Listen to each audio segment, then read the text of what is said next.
your team. True. Very true. That's what happens when you make some trades.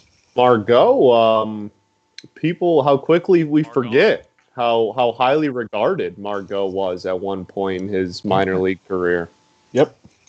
Manuel Margot was, I think he peaked, I want to say, around like 2015-ish. He peaked at like around top 25 prospect in all of baseball, any position. I'm pretty sure he was in the top 100, like in the top 20, 30 there. He was supposed to be very, very good for that team for a long time. Yeah, him and Franchi Cordero are two prospects that I'm really disappointed never lived up to the hype. I mean, Margot isn't exactly had a disappointing career thus far. Franchi still does live up to the hype. Yeah. Reasonable. The Royals need the bat. That's fair. No, they don't. They definitely do. They're gonna have nobody to play offense. Yeah, that's how we like it. Yeah, that's how Tigers fans got. I prefer that. Yeah. Just like I would prefer if the Dodgers weren't up by 1 million runs right now. Yeah, gee, good thing we picked this game. I know. I would have been crying. We would have been like done. Oh. Uh-oh. There it goes. Drive. Oh, man. Kyle Hey, by should-be Tiger, Kyle Tucker. Oh, man. That was a play. Almost. Yeah, that was pretty hot up there. Oh, was that Meadows? Yeah, Austin Meadows. Yeah. Would have been his third hit of the series and his third home run if it went out. He can really drive the ball. Yeah. He's Adam Dunn 2.0. Adam Dunn. I'm surprised that the Astros were using Tucker as a DH for a good majority of the year. Did they? When he was facing the A's, he was DH in a good amount. Interesting. He was DH against the Angels, too. I watched a lot of Angels games, and he was DH always for those games, too. He's supposed to be a good defender. They played the Giants this year, too. I don't think he's supposed to be like a super minus defender. Well, I mean, it's better than running Josh Reddick out there. Fair. Very reasonable. I was going to say it was better than Josh. guy from the Indians. Michael Brantley. Brantley? Yeah, Brantley. Yeah, the Astros have no good defensive outfield options. Yeah, they traded away Marisnik. As opposed to the Rays, who cover 30% of the earth. It's true. There's the GOAT. Randy Arozarena. Up to the plate. The greatest of all time. You'll love to see it. I love Arozarena. You guys remember... I know I'm a few years older than some of you, but do you guys remember the Sam Folds thing? Super. For you guys? Where he almost had a cycle, but ran past first base. Oh, no. I'm like, what Sam Fold thing? He made several diving catches in the outfield. There was a span of probably 10 days where Sam Fold was talked about as much on ESPN as LeBron James and Tim Tebow. Yeah. He was a god for 10 days because he made all those incredible diving catches and hit 4 homers in a week. And everybody was like, oh my God. People were making Chuck Norris jokes, but instead of Chuck Norris, it was Sam Fold. He for 2 weeks, he was a god. And he was Mr. Baseball for 2 weeks. Yeah, it was Fold sanity. Photo edits of him making diving catches with editing a cape.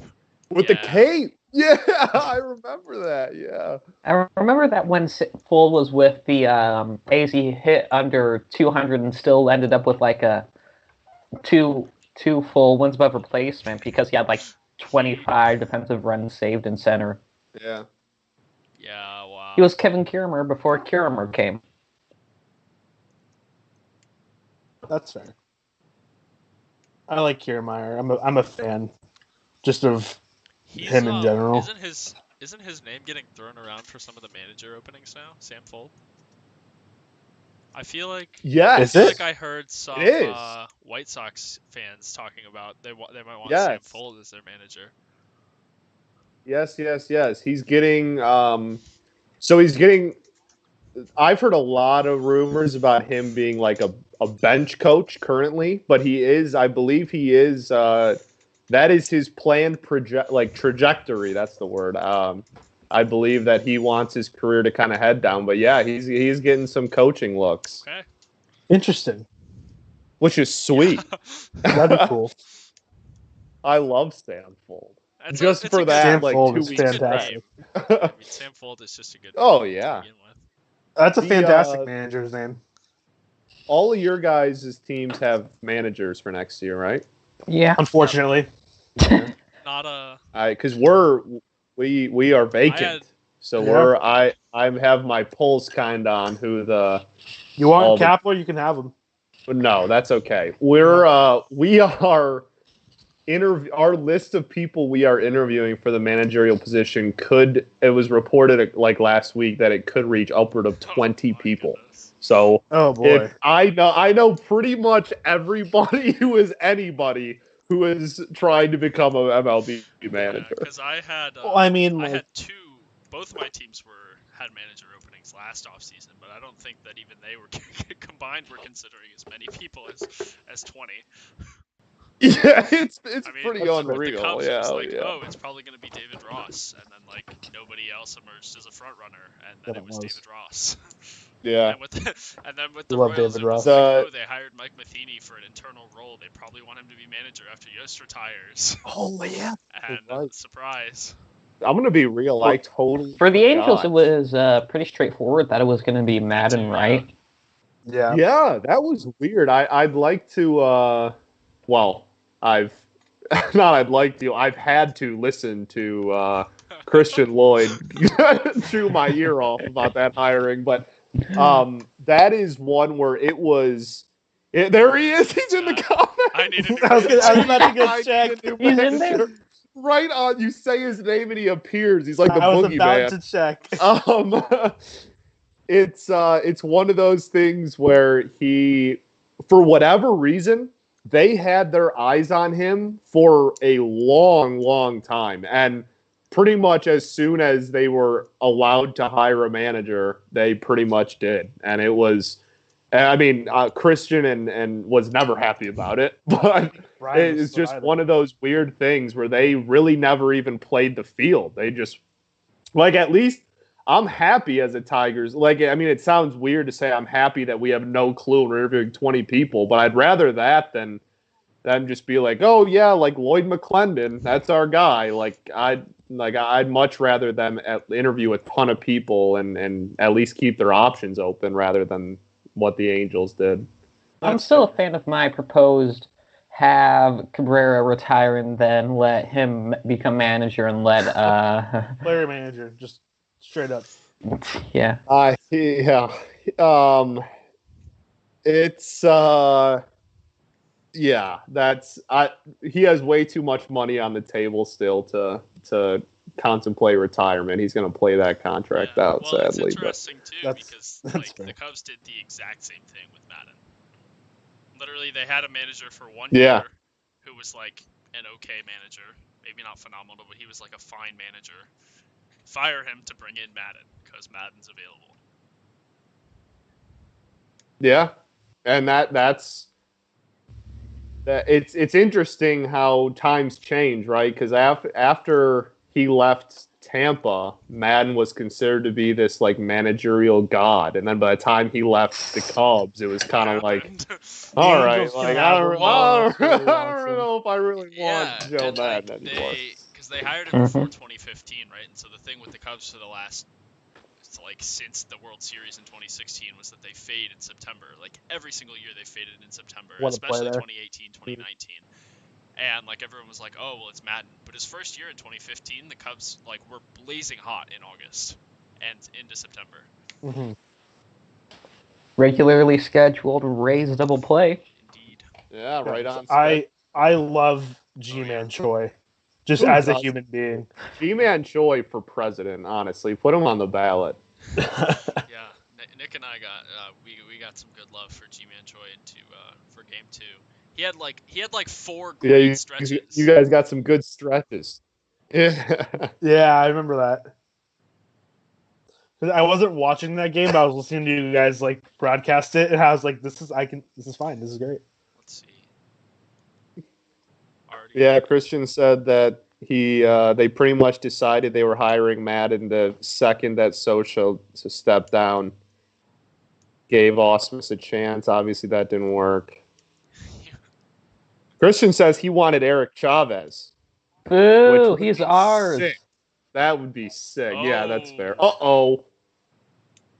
Again. Oh, boo. Altuve again. There's your boom sauce.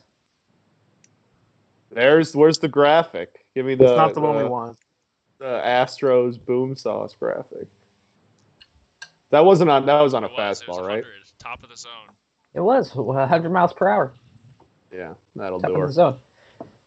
Well, let's see. That was. Can anybody else on the Astros play second base? Is Almeida Diaz on the playoff roster? I don't know if he's on the postseason roster, to be honest with you. Because if Altuve continues to have his struggles in the field, there is a possibility they move him to DH. Yeah. He's got Jurickson Profar-itis. Second base. Jurickson Profar. We want to talk about top prospects. Jurickson Profar? People forget that Jurickson Profar was the number 1 prospect in all of baseball. Yep. Was he really? Oh, yeah. With the Rangers. That's the part I forgot. I forgot he was with the Rangers. And he even came up and played in the majors with the Rangers. But that trade... Yeah, they were supposed to have an infield of... It was either 2016 or 2017. He had a really good year. That infield was supposed to be Andrews, Profar, Beltre, and people were like, "Oh, the Rangers are back to the World Series and be insane again, just like they were in the beginning of the 2010s." And then Profar, obviously has had the career he's had, and he had a respectable, I'd say, season this year. San Diego was fun, but definitely played a lot of left field, which was interesting. Yeah, he did. For sure. It definitely not living up to the number 1 prospect in all of baseball. You want to talk about number 1 prospects who didn't pan out? You got Kristen's favorite player, Franklin Barreto. Yeah, absolutely favorite. Felt like he was the A's number 1 prospect for 10 years in a row. More than Mike Trout at one point, Christian says. Was he really? Nuts! Oh yeah, number 1 prospect in all of baseball at the same time Trout would have been coming up. I think that was the same year actually. That long ago? Well, I'm sure Angels fans aren't Profar was a prospect in 2013. Well, yeah, Profar became a full-time major leaguer in 2016. Well, no, that's fair. No, that's fair. There's probably a few years bump there. Jim in the chat said Hosey for Tulve. Yeah, that's a good You'll love to see it. You really do. So a quick first inning, really. I mean, we're 15 Thank minutes. Yeah, goodness. Pretty quick. That Altuve homer was 102 off the bat, 750 expected batting average. I know. My computer crashed for a minute the moment it happened, so it's fine. I got good news, y'all. I finished the first bowl of chili. The bad news is that was the small bowl of chili. Yeah. Chili watch. Trying to finish an obscene amount of chili for those. She can do it. Keeping track. Yes, we're on chili watch officially. I think it's just something about food watches with our hot mics. Diego had the will the game end before. It was electric, actually. Will the game end before the pizza's delivered? That literally was seconds apart. That was electric. Yeah, it was. Christian says Buretto tore his rotator cuff. Oh yeah, I remember that. Stealing a base, or wasn't he?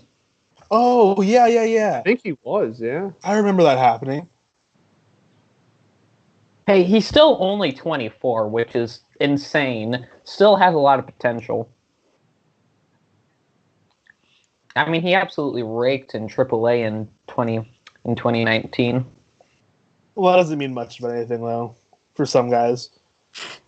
Well, I mean, he was a 23-year-old, and he was still, like, in the top 5 in WRC Plus, I believe. That's fair. That's damn good. I don't know. I have a hard time trusting AAA batting averages or, like, stats since Mac Williamson was in our system. Like, he was a AAA god, but then, like, couldn't do anything at the major league level. Yeah, well, I'm sure we all have our fair share of those. Yeah, he's just, like, really recent for me. Yeah, I mean, the biggest one, it's weird because the Tigers, obviously for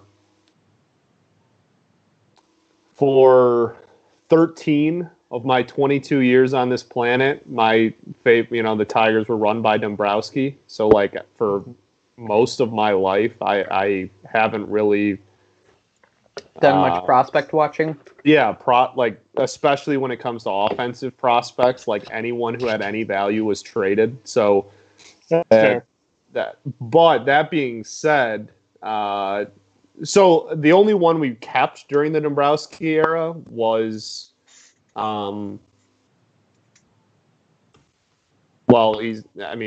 kept. Nick Castellanos was the only one that, like, we drafted, came through the system, and then played, like, several seasons with the Tigers. Yeah, Granderson too, I guess, technically. But I think he was drafted before Dave took over. But anyway, so Nick was the only one. Austin Jackson?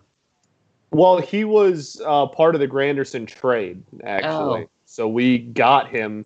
He had never played a major league game. He was out, like, right on the cusp of, like, being a major leaguer for the Yankees. So we got him before he made his major league debut. And then the opening day of next year, he was our starting center fielder. I knew he was a career Tiger. I just didn't know if he was drafted by them. Yeah, no, he was a part of that huge Max Scherzer 3-team trade. Scherzer, Granderson, and Austin Jackson. But the Castellanos is the only one that really came up. And as far as busts like that go, Christian Stewart, who I talk about my love for all the time, is true. Horrible. Like, he is straight up garbage. But it's the craziest stat ever. He never got called up mid-season. Like, he never changed minor league levels mid-season. He was drafted, then played one full season of single-A ball, one full season of double-A ball, one full season of triple-A ball, and in all three, he led that league in home runs. Wow. And then he got to the Tigers, and now he is a zero tool, like, one of the worst baseball players I've ever seen in my life, and it's depressing. But he's actually terrible. Minor league legend, though. But yeah, I mean, he's one of the best, like, home run hitters at the minor league level that, like, in the last 5-10 years at least. Like, people don't realize how big that jump is, and it's not like he was rushed either. Like, he made his debut at 26. Like, it's, you know what I mean? It's not like he was, like 19. Just makes all the Juan Soto's and Acuna Juniors of the world even more impressive. Oh yeah, absolutely. And then you got, like, I think it's kind of funny because you do have a lot more of guys like Soto, Acuna, like, debuting so young, but you also have a lot of guys now debuting a lot older too, at like 28. Yastrzemski. Yes. To talk about Yaz. I'm setting up a Mike Yastrzemski plug, like I always do. Yes, but like it's not like Yastrzemski is not the only one. He's just the only one I know off the top of my head, because, like, he debuted at 28. Whit Merrifield's the big one. Yeah, that at least I just know Whit Merrifield. Yeah, Whit Merrifield was what, 27? I thought he was like 24. What the? Like we were like the. Let me Royals, check how old Mark I don't know Canha if Whit was. Merrifield was there yet, but, like, the Royals were running out Omar Infante, and they had Whit Merrifield in their system. Yeah. Mark Canha made his debut when he was 26, so I guess he doesn't really count. Middle of the pack. 26 is Still like a little the older. last, I'd say, like, latest age before you can really say that you're, like, old to be making your debut. Yeah, I'd say if you make your debut at 27, that's kind of where people are like, wow, you're kind of behind. Yeah, 27-year-old rookies are like, you're like, wow. I read somewhere that I think the average age for a pitcher to be called up was 25, and the average age for a position player to be called up was 26. Yeah, I believe that makes sense. Yeah, I guess that makes sense. Evan says wit sucks. Rudy. Good response. Got him. Good response. Got him. Who do you think has the better arm between Correa and Tatis Jr.? I'll take Correa. I'd also say Correa. Correa's got a cannon. That was a heck of a play. He's also just built like a NFL linebacker. Who's the best shortstop in baseball? For a linebacker. That's fair. I just know he's big though. Like he's 6-something. He's a big dude. Who's the best shortstop in baseball? Is it Correa? I think it's Correa. Brandon Crawford. Okay, well, we're just not going to include you in the rest of the conversation. No, I think it's Trevor Story. I think. Really? Yeah. Christian says Correa, and it ain't close to both questions. Anyone else in chat? I mean, here's a guy that I wish the A's would have kept, Joey Wendell. That 2019 season would have been incredibly different if he was on the team, in my opinion. I think they have a great shot at winning the division if they have Wendell playing second instead of Profar. Yeah, I was going to ask, where do you put Wendell? Because that was Semion's career year. Yeah. Fair. Yeah, Wendell's showing out defensively, that's for sure. Shortstop in baseball, no joke. True. Honestly, that he probably would be. I'm not going to disagree with that take. I remember in like his 8 innings he played there, he has like a -22 UZR 150. In 8 innings? Well, that's definitely not good, but it is 8 innings. Remember that whole thing with Manny Machado? That was wild, huh? Tried to move him over to I thought he was fairly short successful when he first got to San Diego. They tried to make him a shortstop. See. He wanted to be a shortstop. I remember his defense. I mean, maybe I'm remembering wrong, but if I remember right, he was horrible, like advanced analytically at short, and that's obviously Tatis coming up. It was an easy choice to move him back to third, but if I remember right, he was maybe it was just in comparison to his third base advanced analytics, but I remember there being a pretty big difference between his advanced metrics at the two positions. Shortstop, or wasn't he a shortstop for quite some time in Baltimore? Oh, his 2018 season as a shortstop was bad. In 1,261 innings, -13 DRS, -6.9 UZR 150. Yeah, that's what I remember. And I remember everybody like, dude, just move him back to third. Yeah. Like, what are we doing? I think he was like really adamant about playing short. He was. No, it was a him thing. You're absolutely right. He's like, Manny Machado. My opinions on Manny Machado aren't very high. Like, I don't love him. Like, I remember, because all I remember about that specific dispute, him being like, no, I'm going to play shortstop because I'm going to be really good at it, and I'm like, I just feel like I deserve to play here. And then he was awful. Yeah, it was, and to be completely fair to him, because I feel like he's kind of overhated sometimes. To be completely fair, at like when he first got to San Diego, like who else was going to take that spot from him? Like just let him play wherever he wants. Like you just signed him for $300 million, and that team was garbage. Like who cares? Like no one. You're going to lose 95 anyway. 17, Machado hasn't been that. He's been good, but he hasn't been, a top defensive third baseman since 2017. In his 3,017 innings at the hot corner, 23 DRS, 4.1 UZR 150. Okay. Yeah, that's. Yeah, I probably would have. If you would have asked me, I probably would have said they were a lot better. That's not incredible. It's respectable. I think Christian brought up a good point. I think he was really good with the Dodgers just because of how well analytically they are positioning and all that. And, the Orioles are, as Christian said, the Orioles are the Orioles. So that's just the difference between, how those two franchises are ran. But, we obviously see the raw, it sounds very boomer of me, very Evan of me, but you can see the raw talent is obviously there. Some of the plays he's able to make, if you put him in the right position to succeed, he could have a very good defensive season again. Yeah. No. Yeah, and you're right. No, and keep him at third. No, I think definitely keep him at third, especially now that he's going to be older than 28 from here on out. That is how age works. Oh, I forgot about that, Evan. I totally forgot the entire Orioles front office pretty much stole out of the entire Astros front office. I don't Oh yeah, I forgot. It was like Jeff Lunau's second hand, or Yeah. They got a lot. I think they stole 3 or 4 people because they stole a head or assistant head of analytics what too. was his name? That's gonna bother me. They got several people. Did they steal the plans to the camera setup? They got the camera guy too. Yeah. How good would Chris Davis get back to being if he knew what was coming? Would he be good then? He'd be like a 220 hitter. No.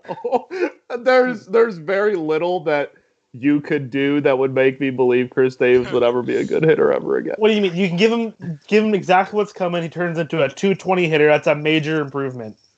No, you would have to tell him what was coming and where it was going in order for him to bat 215. Yeah, oh man. Remember when he was good? And then they took his Adderall away, right? Oh, is that what it was? I just talk about historic collapses as far as individual players. That has to be the top.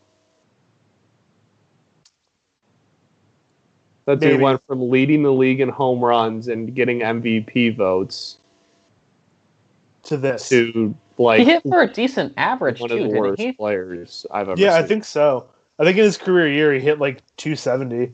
Yeah, he did. Has he batted over 200 in the last 3 or 4 seasons? Since 2017, he has a 185 batting average. That is abysmal. He has a 272 on base percentage, which is actually, pretty impressive. That sounds like a batting average. Evan's bringing up Davis had the largest WAR improvement of a recent year, though, because he went from -3 to 0. And that's one of the biggest improvements in baseball. Honestly, he's not. Yeah. That's a good point. Davis hit 286 in 2013, the year he came third in MVP voting. Oh yeah, my God! His curveball is looking good. That K. Chris Davis, 2017 to 2020. Chris Davis has been worth -6.4 wins above replacement. Well, he's a DH, so it's comparing apples to oranges, okay? Those are fruits. Lil Dicky, why can't fruit be compared? I mean, at this point, you're comparing some guy to Major League Baseball players. Look, I'm telling you, KD's made some adjustments. He's going to get back to his old ways in 2021. KD resurgence bandwagon 2021. You better hop on it right now. We're talking about Baltimore Chris Davis. Yeah, you're talking about Crush Davis. We're talking about... Oh, I thought you were talking about Oakland Chris Davis. No, we're not talking about Noodle Arm Davis. We're talking about Baltimore Davis. Hi, bad. Oh, Rudy absolutely top rope Chris Davis on national TV. Is this national or TV? Yeah, it's national. Anyone can watch it. Anyone That's can true. watch. It's international, actually. You're right. There you go. Evan says Chris Davis, Athletics Chris Davis, equally as bad. There you go. There's the slander. Can I tell a story real quick about Athletics Chris Davis? So, Go ahead. I went to a baseball game back in when was Judge's rookie year? 2017. Yeah. Yeah, because I remember my buddy's a Yankees fan. He's like, "You want to go to the A's Yankees game? Tickets are $4." So I'm like, "Sure." And so we went. Being an A's fan, jeez. Yeah. Anyway, but we went, and I just remember because we're sitting in the left field bleachers. Like, Chris Davis gets a ball hit over his head, and he tries to throw it in, and it doesn't make it to the infield. Yeah, that's Chris Davis. Like, it makes it like nowhere close, and the rest of the game, I'm just sitting out there, just yelling. I'm like, "Don't hit it to left! Don't hit it to left! It's never coming back in." So this is very much a change of direction from that conversation, but I find this stuff fascinating. I have this conversation with people all the time about like their teams wherever they're from. Is there like a Giants A's rivalry, or do you two just like not care about each other, or do you root for each other, or like how does that work exactly? It depends on the person you ask. I find the Giants' failures more humorous than the average team's failures. I'm with Callie on that one. See, here's the thing. I used to be the same way. Okay. But, like, when I was younger, I couldn't stand the A's. Like, I hated them. But now, I love what the A's are doing. Like, I will root for the A's. As soon as the Giants got eliminated, I started rooting for the A's for the playoffs. I mean, I always root felt like for that the Giants as a team, but I can root for the individuals on the team. Like Mike Krzyzewski. Sure. Yes. Yeah. I've always find that like obviously the Cubs and White Sox have their thing, and that the Cubs and White Sox one is the one that in my experience at least seems to be the most mutual like hatred, because like if you ask a Yankees fan, it's like that meme. I pity you. I don't think about you at all. Right, exactly. Like the Mets hate the Yankees, and it just which is funny because the Mets like have been to the World Series more recently than the Yankees. And it just sounds like no matter who I ask, the Yankees don't give a damn about the Mets at all. So I always just find, and like I have this conversation with Christian and Brian all the time too, because I wonder if that's a Dodgers Angels thing and the Freeway series. Right, and it's fascinating to me that kind of stuff, and the geographical rivalries always amaze me, just because some people just don't care about them, and some people it's like a huge deal depending on where you are in the country, Royals, and that's just wild. I see an argument to. Yeah. Oh, that's a great point. That's a great point. The I-70 I didn't even think about that. They have some interesting names, these series. It's hard, and like this isn't even me trying to throw shade, Rudy. I promise it's not. But it's hard for me to, like, with how much insane success the Cardinals have had, like, consistently over the history of their franchise, and just like outside of a 3-year stretch in the 2010s and like a little bit in the 80s, like the Royals have been pretty much irrelevant. And it's just, I mean, I'm not saying they don't have great fans. Like, I've been to Royals games, and obviously I'm an AL Central fan. Like, I know they show out when they're good and stuff, but as far as like a rivalry goes, you know what I mean? Like, it's that's hard for me to believe that the Cardinals care a lot about what the Royals do. I mean, I think it might be more of a thing from the Royals' perspective than the Cardinals. I couldn't tell you.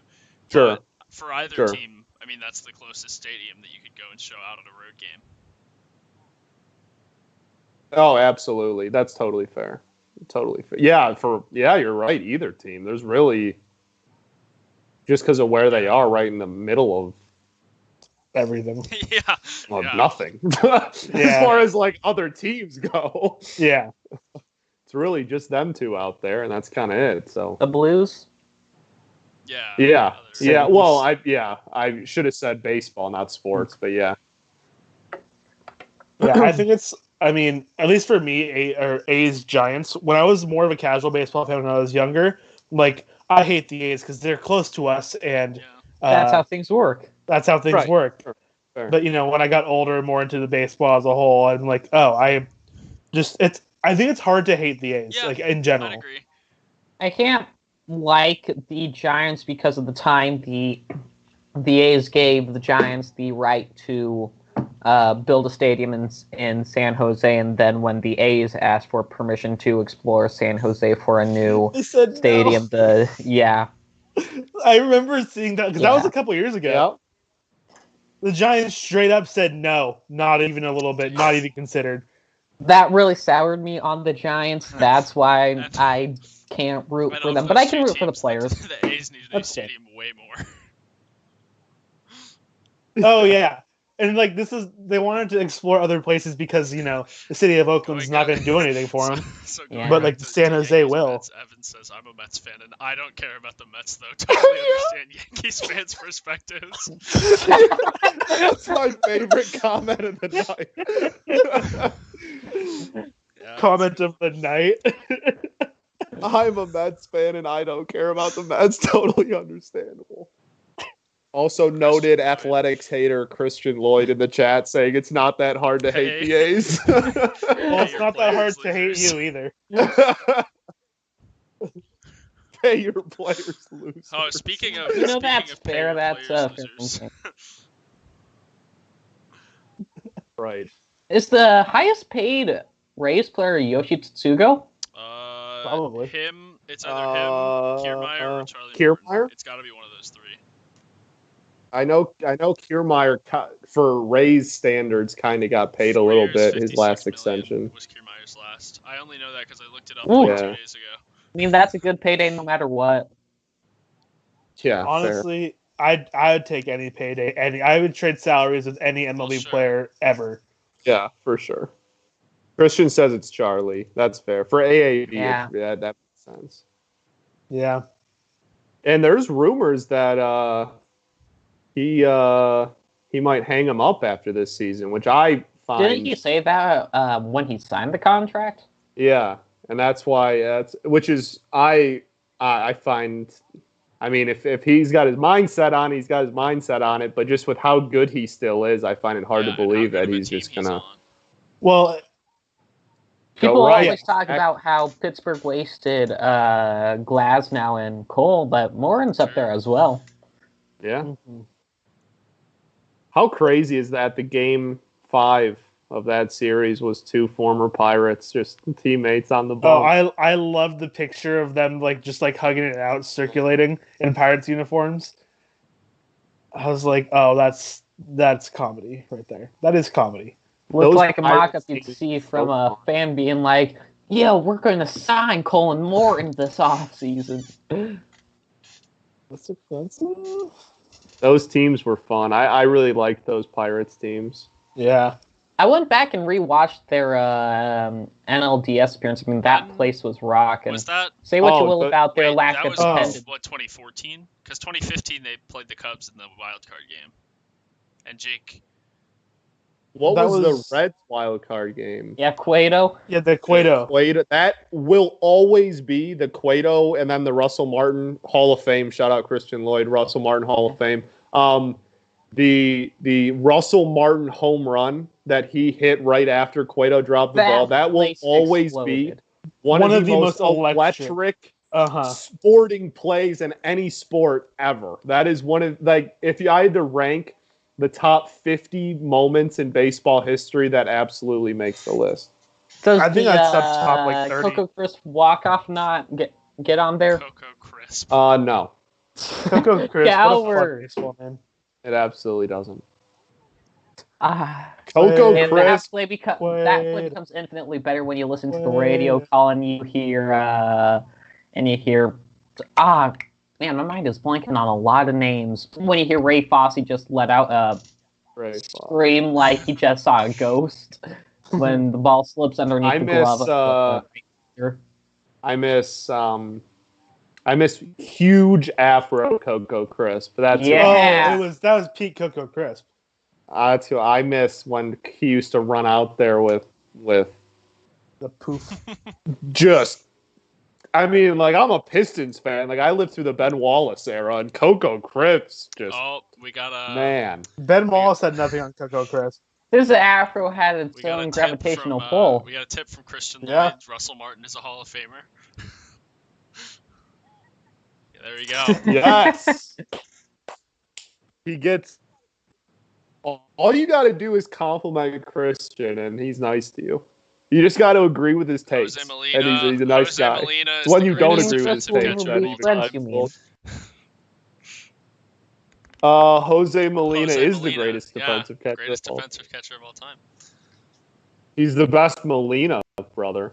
Also true. Hey, you're absolutely right. Benji's probably number 2 on my Benji's list. absolutely Yeah, number Benji, 2. number 2, yeah. I can't Giants even legend. Benji. think of a close number 3, honestly.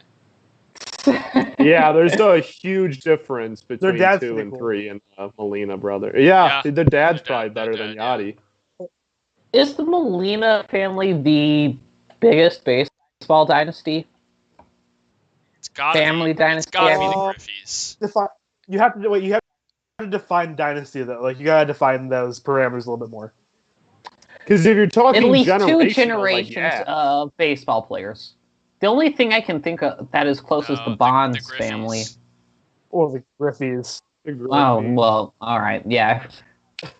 It's got to be the Griffies. I mean, Yeah, the like, Yastrzemski's low key. If Yaz keeps True, playing true, out, That's the true. Yastrzemskis are going to have a case there. But Yeah, that's true. and Bonds is, I mean, if you're talking just, I don't know, if you pick like WAR or something, like obviously the Bonds are going to win just because Barry Bonds was so ridiculous. But people sleep on Bobby. Bobby. Like Bobby That's was true. Barry before Barry, just like watered down a little bit. He was the man. Yeah, I think it's you. Unless you're like a fan of any team that had Bobby on it, you just like have no idea like who he is. Yeah. Like, I period. Yeah, just think it's really interesting Guerreros how have potential. That's baseball fair. doesn't really have a dynasty like the Mannings in football. It's true. Yeah. Well, the Griffies are the closest thing I'd say. Yeah. I'd say the Griffies are probably the closest thing to it. The Mannings are Special. well, yes, but they're interesting because they had dad, and then they also had 2 sons. 2 sons from that obviously both played at the. So like there was, as far as like football royalty, like you had 3 players, but 2 were also at the same time, and like us being like our generation, you know, like last year was like the first season we had a season without a Manning. You know what I mean? Like that's so it's only 2 generations, but it being 3 people definitely helps that case. Absolutely. But I mean, I don't think baseball. I don't even think the Griffies are on the same level as, say, the Earnhardts in NASCAR. Sure. To be real honest, I have zero. Maybe that's just the idea redneck how that talking. works. No, the Earnhardts is definitely a legit case. That's I don't definitely fair. I The just don't know. Guerreros are certainly on the map. They have potential. Yes. That's true. The Guerrero's- Fielders. Yeah, the Fielders. Fielders. Can't Fielders. forget about the Right, and Fielders. that's with similar to the Griffies. That's like dad and son played for the same team. Like that makes that one interesting too. You You got know, if Vladdy ever becomes good, there's the Guerreros. Yeah, Guerrero's a good Biggio's. one. The Biggios, same thing. Yeah. Boone family. Oh, the Jim. Boones is a good one. I'd Boone is agree Yeah, with that's a Tatis. really good one. Alex. Tatis's Tatis. dad wasn't Tatis for great. sure, but yeah, I mean, well, the only reason anyone really even knows The who his double dad grand was slams, is because yeah. of the 2 2 grand grand slams slams in in an one inning. Let's see. Not that he was if a you're bad gonna have player. an or a accomplishment, 2 scrub, grand like, slams I in one know. inning is one hell of an Oh, I yeah. accomplishment. know, was a I know solid Mondesi player, is one but- of only a few other guys whose dad even played in the MLB. Yeah, see, I didn't even know that. Mondesi.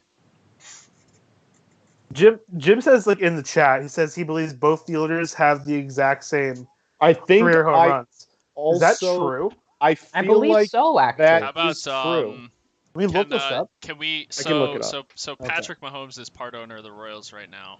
Is it possible that as Correct. a player turned to ownership dynasty, the Mahomes family gets on the map?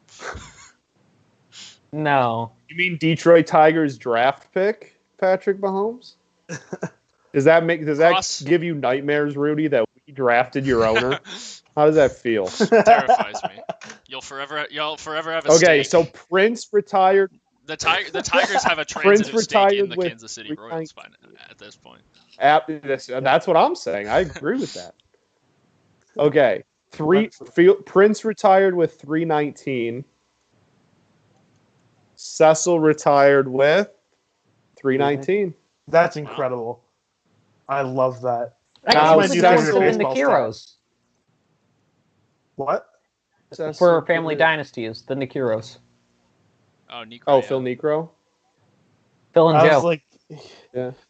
I don't I know just how to say pronounce Heroes. names, okay? I just think It's okay. Heroes for a second, and the I only have Heroes I conversations knew. with Christian Lloyd, who doesn't know how to pronounce Smith, so it's okay. We also talked to J. Roy and his like. Yeah, and J. Roy. When he Evan speaks. has a great point. So The Bryant family has a stake because Chris Bryant is simply that good. Okay, we're talking about the Trout family then. No, Chris Bryant. Can we talk about the Fish family with Tim Salmon and Mike Trout? Fish family, greatest genus in baseball.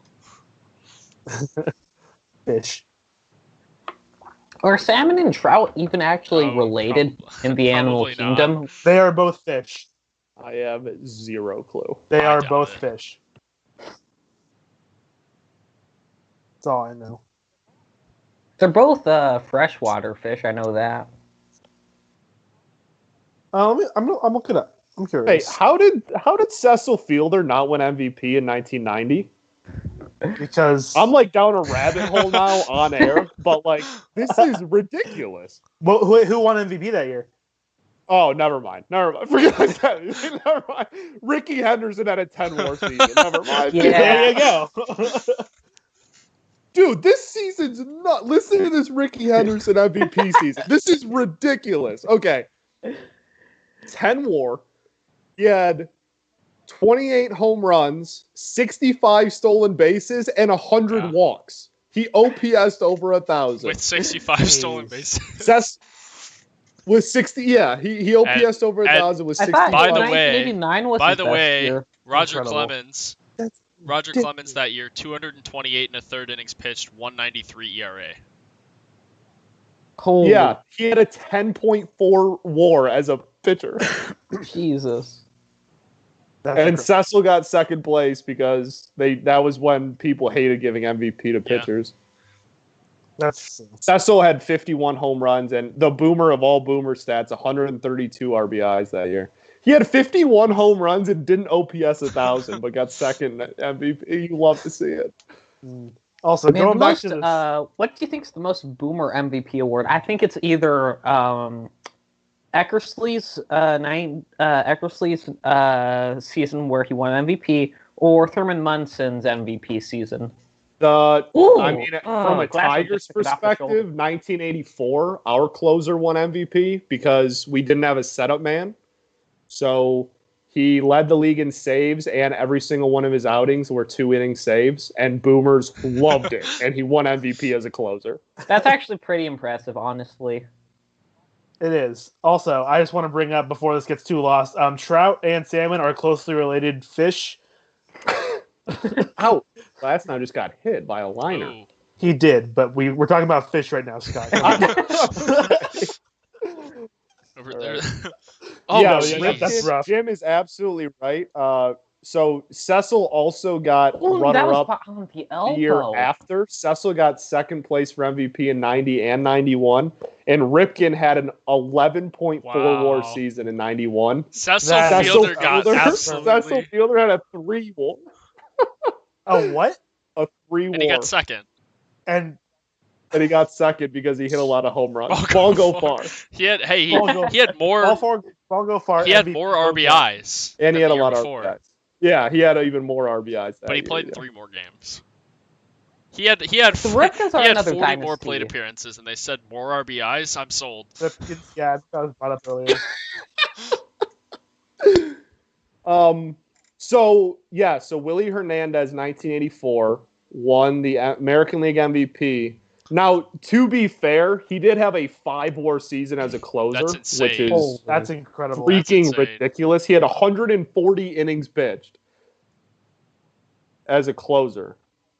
112 strikeouts, 0.9 whip, 1.9 ERA, and 32 saves. Wow, he didn't even lead the league in saves. That's he wasn't even close. Oh, no, never mind. He was second. Okay. You know what closer I just remember very fondly for no reason whatsoever? My answer is K-Rod, but like it's no relation to me. I just loved K-Rod. Well, Like, he was K-Rod, a very good closer. yeah. Detroit Tiger.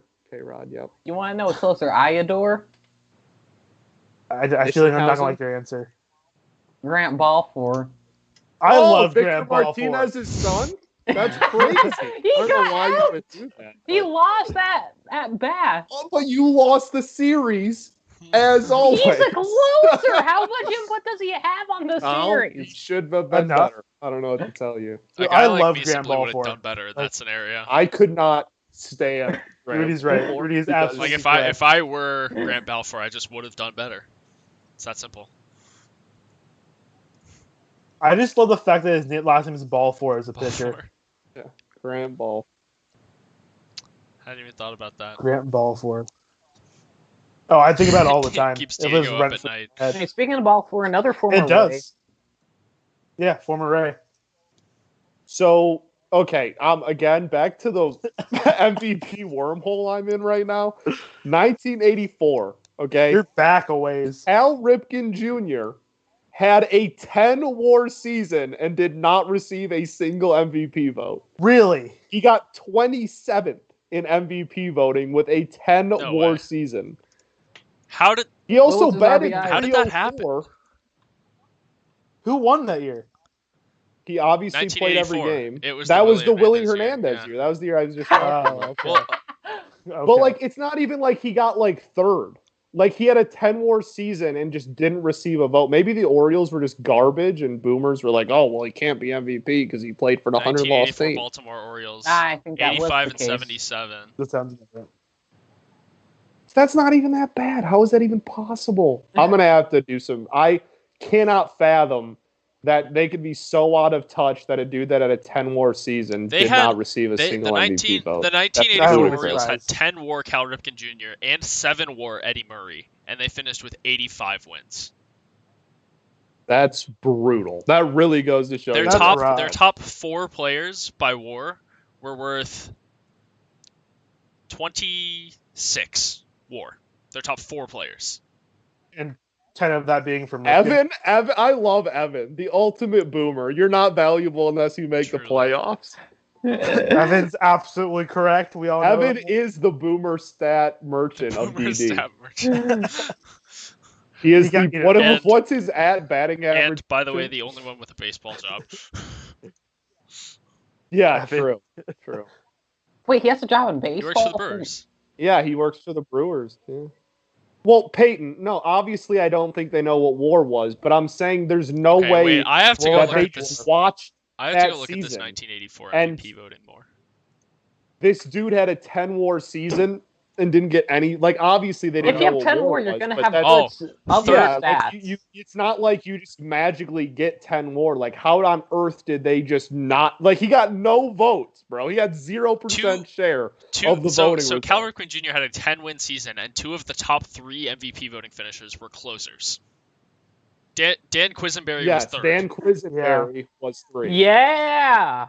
Oh, it's Quisenberry's one of the deep. most underrated relievers of all time. You can't change my opinion. I am not going to argue with that one. Astros trying to stay alive. Astros, yeah. Oh, it's is. Altuve again. We hate to see it. Oh, Oppo too. Yeah. You don't. 0 out of 10. Do not. Wow, the outside of Cal, the American League did not have a great, really a great hitter that, like, I mean, obviously, like a lot of hitters had more WAR than Willie Hernandez, who was a closer and How is won that? it. But Did like, they just literally forget didn't- that Cal Ripken Jr. Yeah. existed? That's what, like, there has to be, like, a story.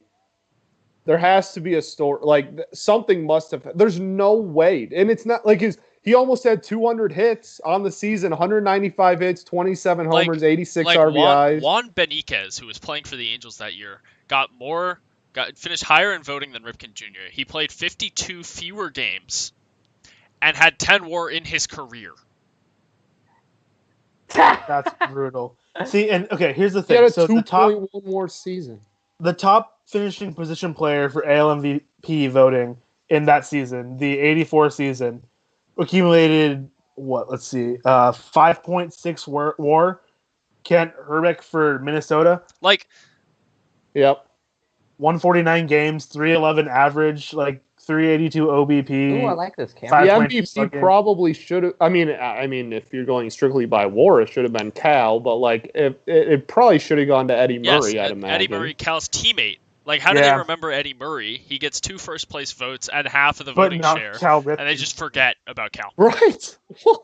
Yeah, what exactly. is this? What is happening? Eddie, the rule that MVP voters that people could win the MVP award twice had been abolished by then, right? Oh, had it? I forgot about that. I forgot about that too. I'm pretty sure it had been though. Yeah, I'm pretty sure it was only 1930. Cal. Yeah. I think that Cal won the MVP the year right before that. Maybe it was that. Maybe it was just they don't want to give him back. I mean, he won 2 MVPs in his career. I know that for a fact. Yeah, but they were 8 years. Chip Novak had 8.7 WAR in 1996 and finished 16th in MVP voting. Here's my thing. It must have just been that. It must have just been he just won MVP, he also, and his boomer numbers were solid, but they weren't ridiculous. RBIs, and people are 86 RBIs. Yeah, that's nothing to Eddie Murray's 110 RBIs. Yeah, but the home runs, Ripken's 27 and Murray's 29. But that was I don't. That was the second best season of his career, and it wasn't particularly close. That's nuts. That was 10 wins. His 91 MVP season was 11.5 wins above replacement. He only had one other season above 8. Wow. Really? That's so nuts. That's crazy. Hey, how do you feel about Cubs legend Ryan Sandberg getting NL MVP that year? Yeah. Ryan Sandberg is my mom's favorite player. Don't have much else to add besides that. Thank you. 890 OPS with 32 stolen bases.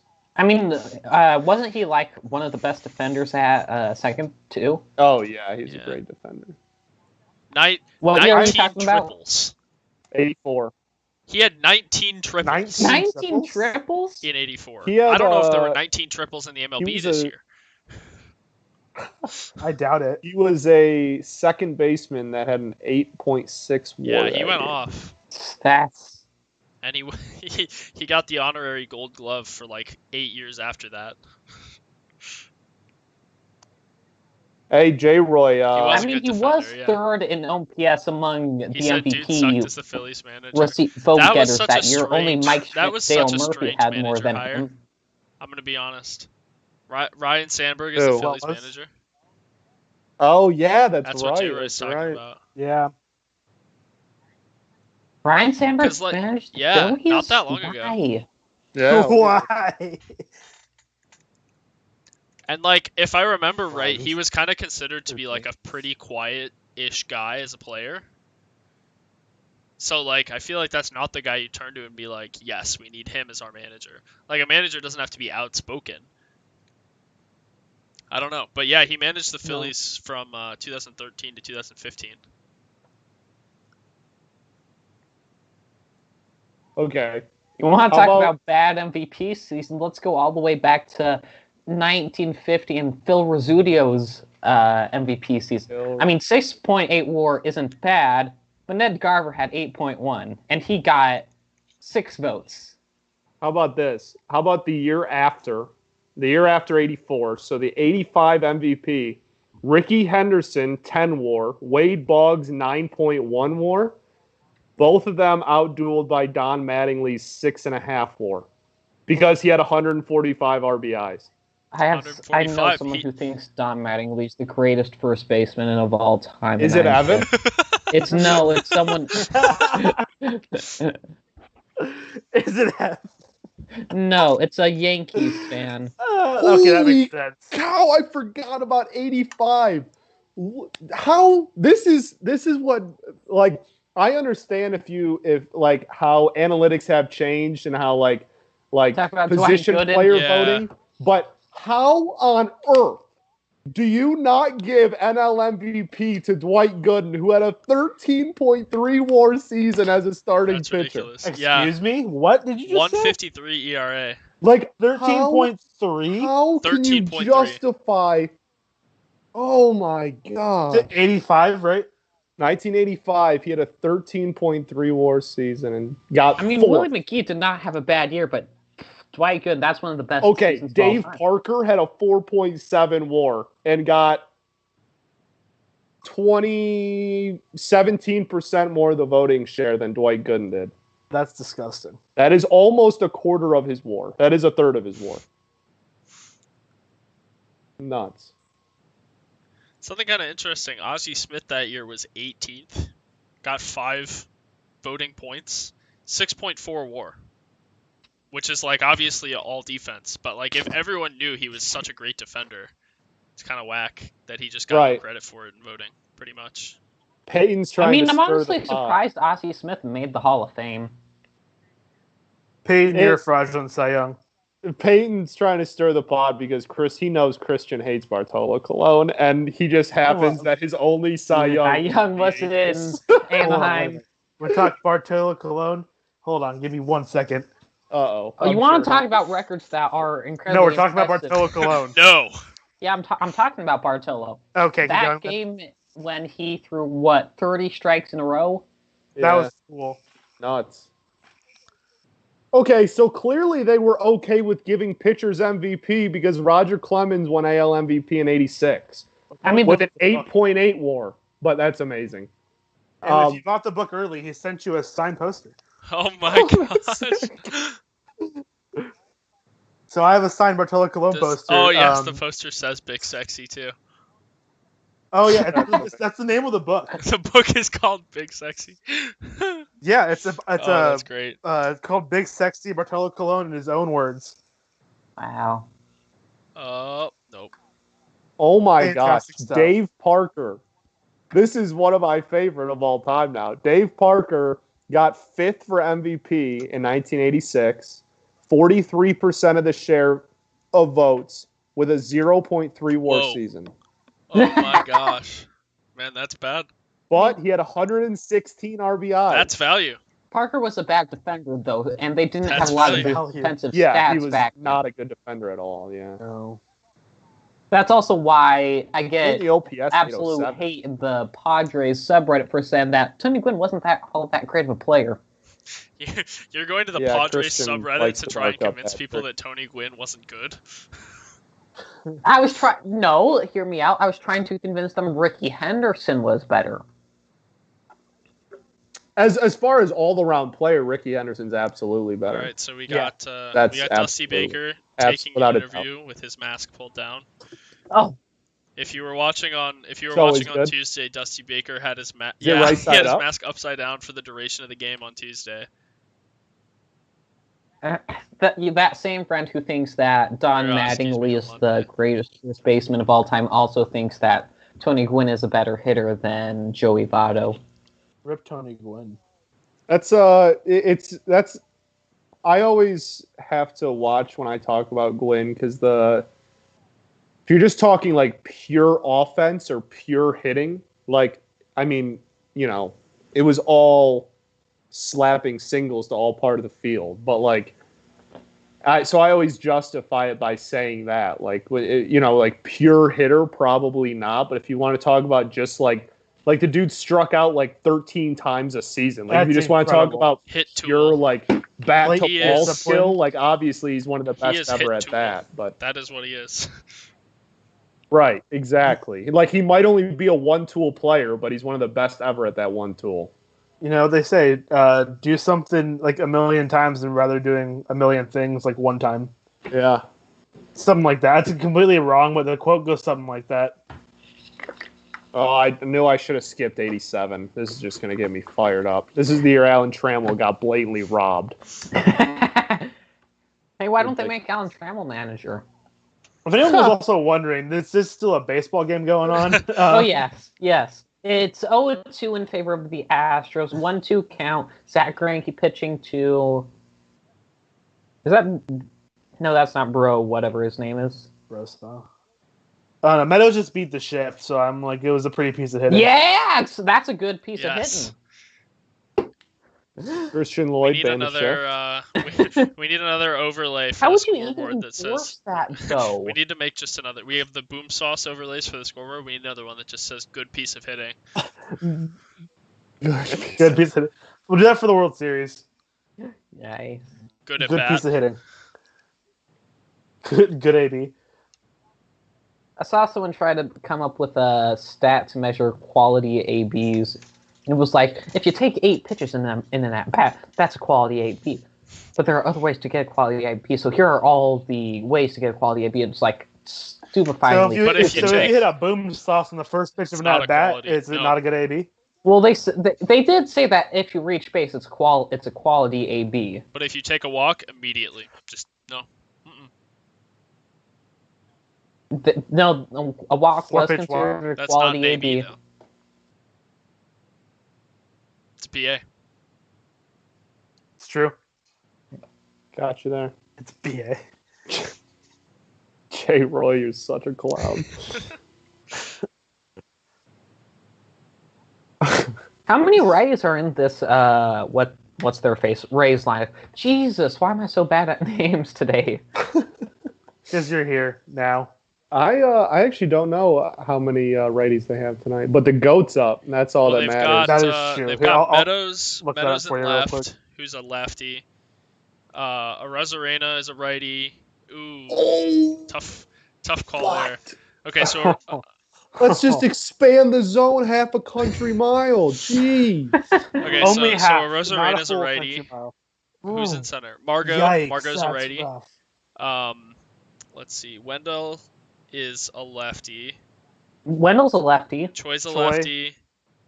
Hey, Choi's a switch hitter. Choi's a switch hitter. He's right. Oh! Right. Oh! Yeah! Destroyed that! Woo! And just like that, it's a tie game. Let's go! Raise boom sauce graphic. Let's go! Brandy, rakes all day long. Rakes all night, day, year. All night, day, year. Tie ball game, baby. The greatest baseball player. How old is 25? Randy? Like, yeah. He's better than Mike Trout. Did you see that Ronaldo celebration there? How can you not love him? Oh, you have to love Randy. So I'm gonna bring this up once again. Oh, that was Arozarena did not play for the Rays this year until the end of August. That's fine. He's here now. Yeah. So after they traded Jose Martinez, because they had too many outfielders and they wanted to try and give Arozarena some plate appearances. So they traded Jose Martinez to the Cubs for two prospects in order to let Arozarena play more. Jose Martinez goes 0 for 21 with the Cubs for the rest of the year, and Arozarena is doing this. I like how if you look at just the score, you might not think it's much of a pitcher's duel, but there's 5 hits between both teams. Oh, yeah. Also, he was on one before the playoffs. His regular season, the last 23 games of the regular season, he OPS'd over 1,000. And then his playoff numbers are obviously absurd. He's currently, in his postseason career, he's currently OPSing 1,300. Wow, that's very behind. There's your preliminary pick for AL Rookie of the Year next year. Literally. Your pick for, the Cardinals do suck, Evan. Facts. Facts only. Through the Cardinals, always. Randy Arozarena, the GOAT. He OPS'd 1556 in the in the wild card series, 1371 in the ALDS, and he's currently OPSing 1372 in the ALCS, and he OPSed over 1,000 in the last 25 games of the regular season. G-Man rung up on a... You literally can't throw him a fastball. If you throw him a fastball, he will deposit it into the bleachers. Well, that was a curveball that he sent. Well, then he's just evolving even quicker than we thought. If you pitch to him, he will punish you. Eventually, it's just going to be 0 at-bat season with 600 showing on the broadcast. What's the highest postseason OPS? I'd imagine it was Bonds in 01. I know Ricky Henderson in 89 was on something else. Bonds at least in that World Series specifically in 01. Yeah. Are we talking like X clutch here? Yeah, we have Evan can tell us all. If you just all you gotta do is look at RBIs, guys. That just tells you all you need to know about the clutch gene. RBIs and batting average. That's it. Postseason. Lou Gehrig in 1928 had a 2.433 OPS. Okay, but wait, but isn't the same year had a 2.022 isn't that just OPS. the World Series though? Oh yeah, you're right. Okay, Barry Bonds OPS 2000 in the 2001 World Series. He slugged Colby Rasmus with the 1.760 OPS. Listen, Colby Rasmus? Listen to Barry Bonds' splits in the 2002 World Series. 471 batting average, 700 on base percentage, 1300 slugging percentage, 2000 OPS. That's 4 home runs in 7 games. Love that. 8 hits and 17 at bats with 13 walks and 7 intentional walks in the World Series. That is nuts. 7 intentional walks in the World Series. Intentional walks in a 7-game series. Once a game, they just gave him a free base. So, yeah, unreal. So, the career leaders in on-base plus slugging for the postseason. Number 1, Colby Rasmus. Wow. Number 2, Randy Arozarena. Let's go. Number 3 is Jorge Solaire, which is pretty crazy. 2015, baby. Jorge Solaire was an animal in that postseason. For anyone wondering about... Barry Bonds isn't in the top 10. So he surprised me. He played in a lot of He must have been tanked by some clutch bad genes. He OPS'd like 390 with Pittsburgh in the postseason. And honestly, with the Giants, the 2 times they made the playoffs before 2002, he was only a 600 OPS. And then the 2002 postseason, 1,200 OPS in the NLDS, 13 in the NLCS, and then obviously 2,000. Yes, Christian, we all know that you won in 2002. I forgot about that. Jorge Solaire absolutely punished the Cardinals in the 2015 NLDS. Good. 13 plate appearances, 6 walks, 2 home runs, a double, slash line of 571, 769, 1571 slugging. Nuts. He added. Man, I want to run a baseball trivia night just so I can use the question: who has the highest career postseason OPS plus, and then, or not OPS plus, just OPS, and have the answer be Colby freaking Rasmus. In 4 games in the 2015 NLDS, Jorge Solaire increased the Cubs' chances of winning the championship that year by 4%.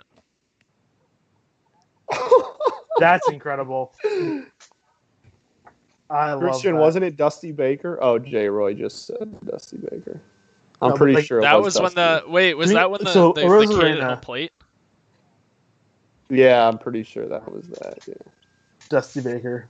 Wasn't that Dusty Baker Jr.? Yeah, I think so. Yeah, it was.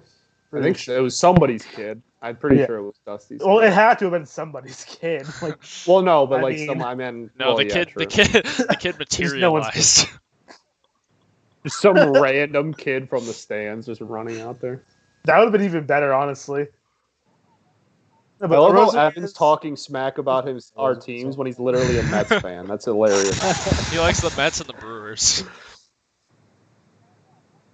Hey, I bought a Brewers jersey. Yeah, the Brewers are literally the worst franchise in all Hey! historically. The Padres have a worse winning percentage.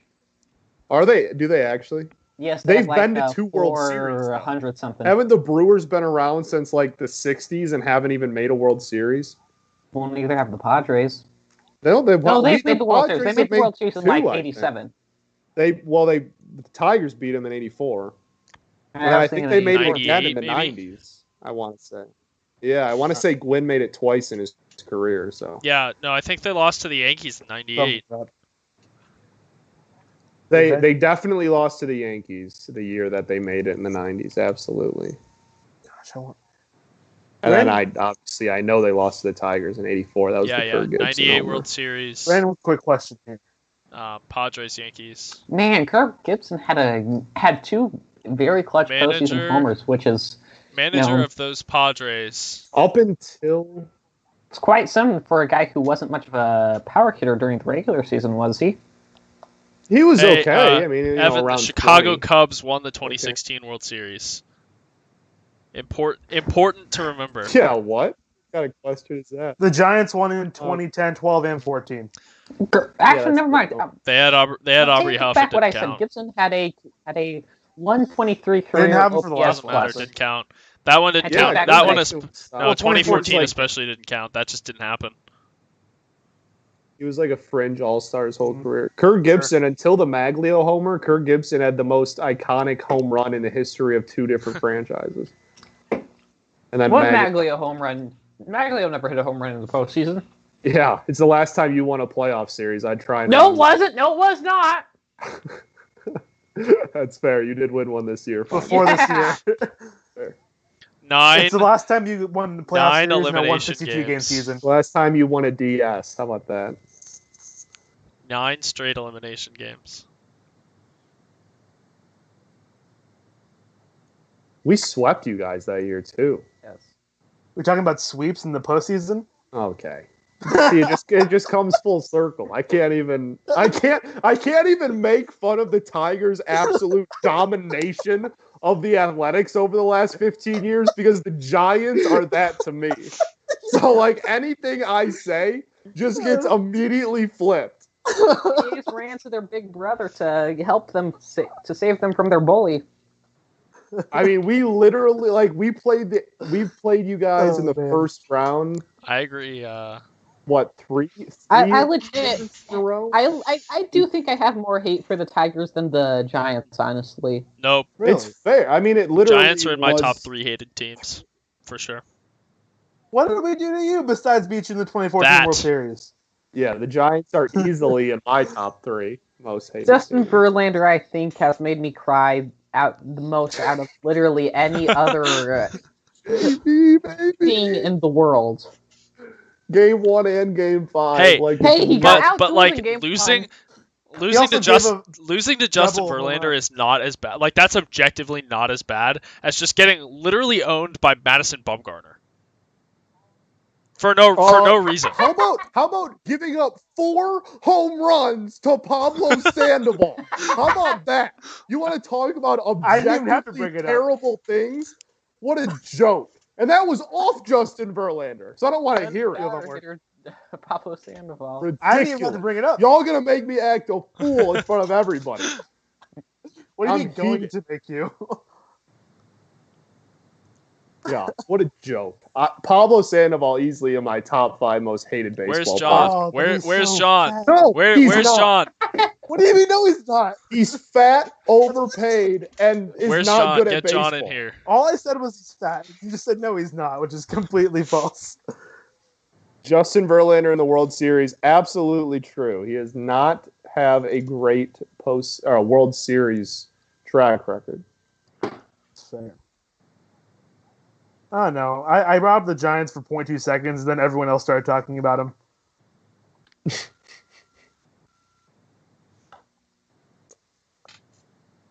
a good time.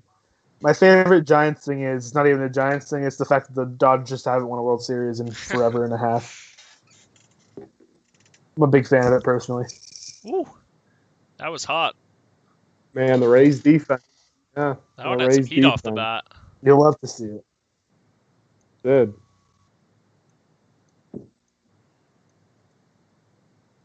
All right, we're through 4. What a guy. Pants aren't as tight as Bueller's, though, so. Loses points there. I find it hilarious that was trending on Twitter. I think the best thing was the reporter who asked him about it, and he was just like, what are you... Oh, yeah, he got so mad. He was pressed, bro. Walker Buehler was mad. I think the graphic there was a thing that just said opponent OPP threat against Glasnow times through the order. OPP? What stat is that? Like, reinventing new stats on the fly Braves here? legend Pablo OPP, Sandoval. haha. No, that's nobody legend. Evan, yes, the game is still on. Hey. It's 15-1. You're right. It's nobody's legend. It is Tigers owner, Pablo Sandoval.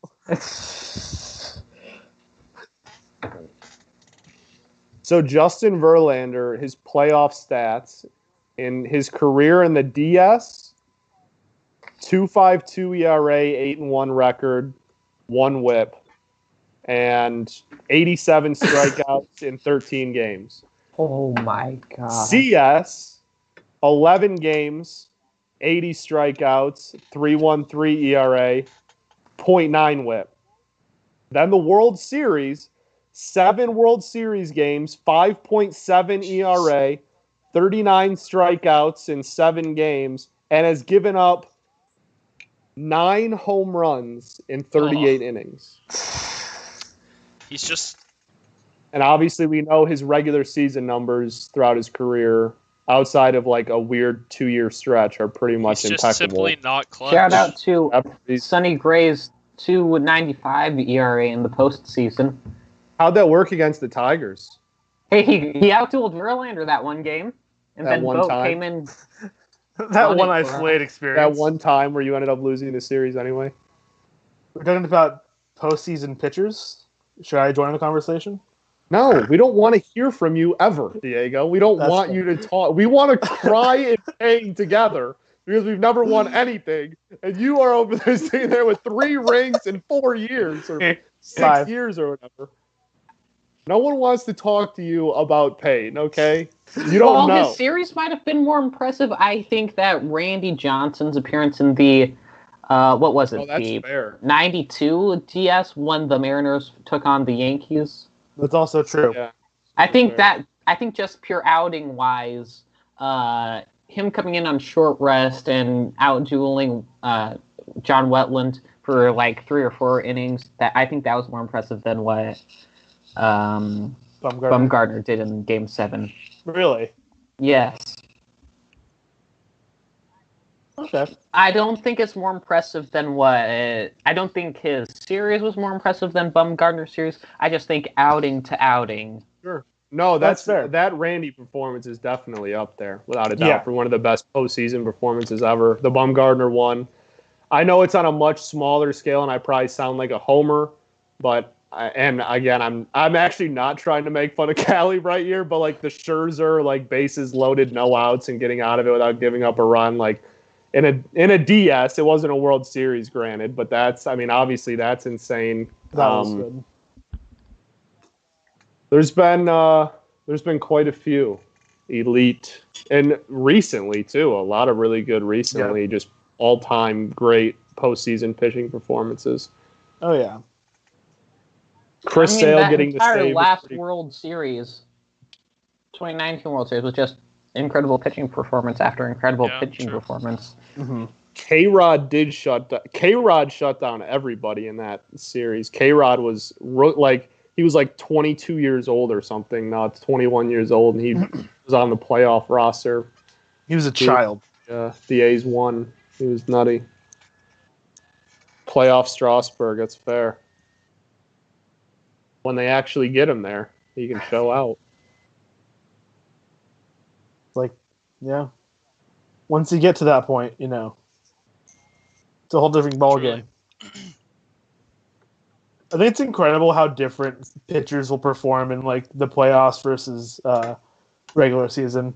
I mean, it's because the talent level is higher. Yeah.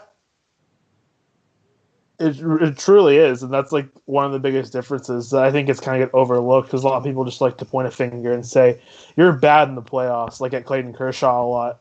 Mhm. Like, granted, I still Kershaw- believe Clayton Kershaw is not a good playoff pitcher. It's Kershaw's interesting, advanced stats in the playoffs are good, aren't they? So I actually, my favorite person to have this conversation with is Brian. Brian Schlosser is so much fun to have this conversation with. Throw because his ad on the stream. It is truly incredible. I was always of the belief that Kershaw was just a massive playoff choker, just like objectively. Yeah, Kershaw's playoff FIP is 378. His playoff xFIP is 352. Yeah, and that's Brian brings up like all the, and if you look back at the managerial decisions, is like his biggest point of like when he's brought into games, it is mind-numbingly stupid. Like the situations he's brought into games in, and like he's a not lot of the home runs he's with given to off succeed. of. Right, a lot of the times when he blows the game, he's coming in like horrible situations that he should never be like coming into the game to, and that's when I first had that conversation with him, that really opened my eyes to maybe.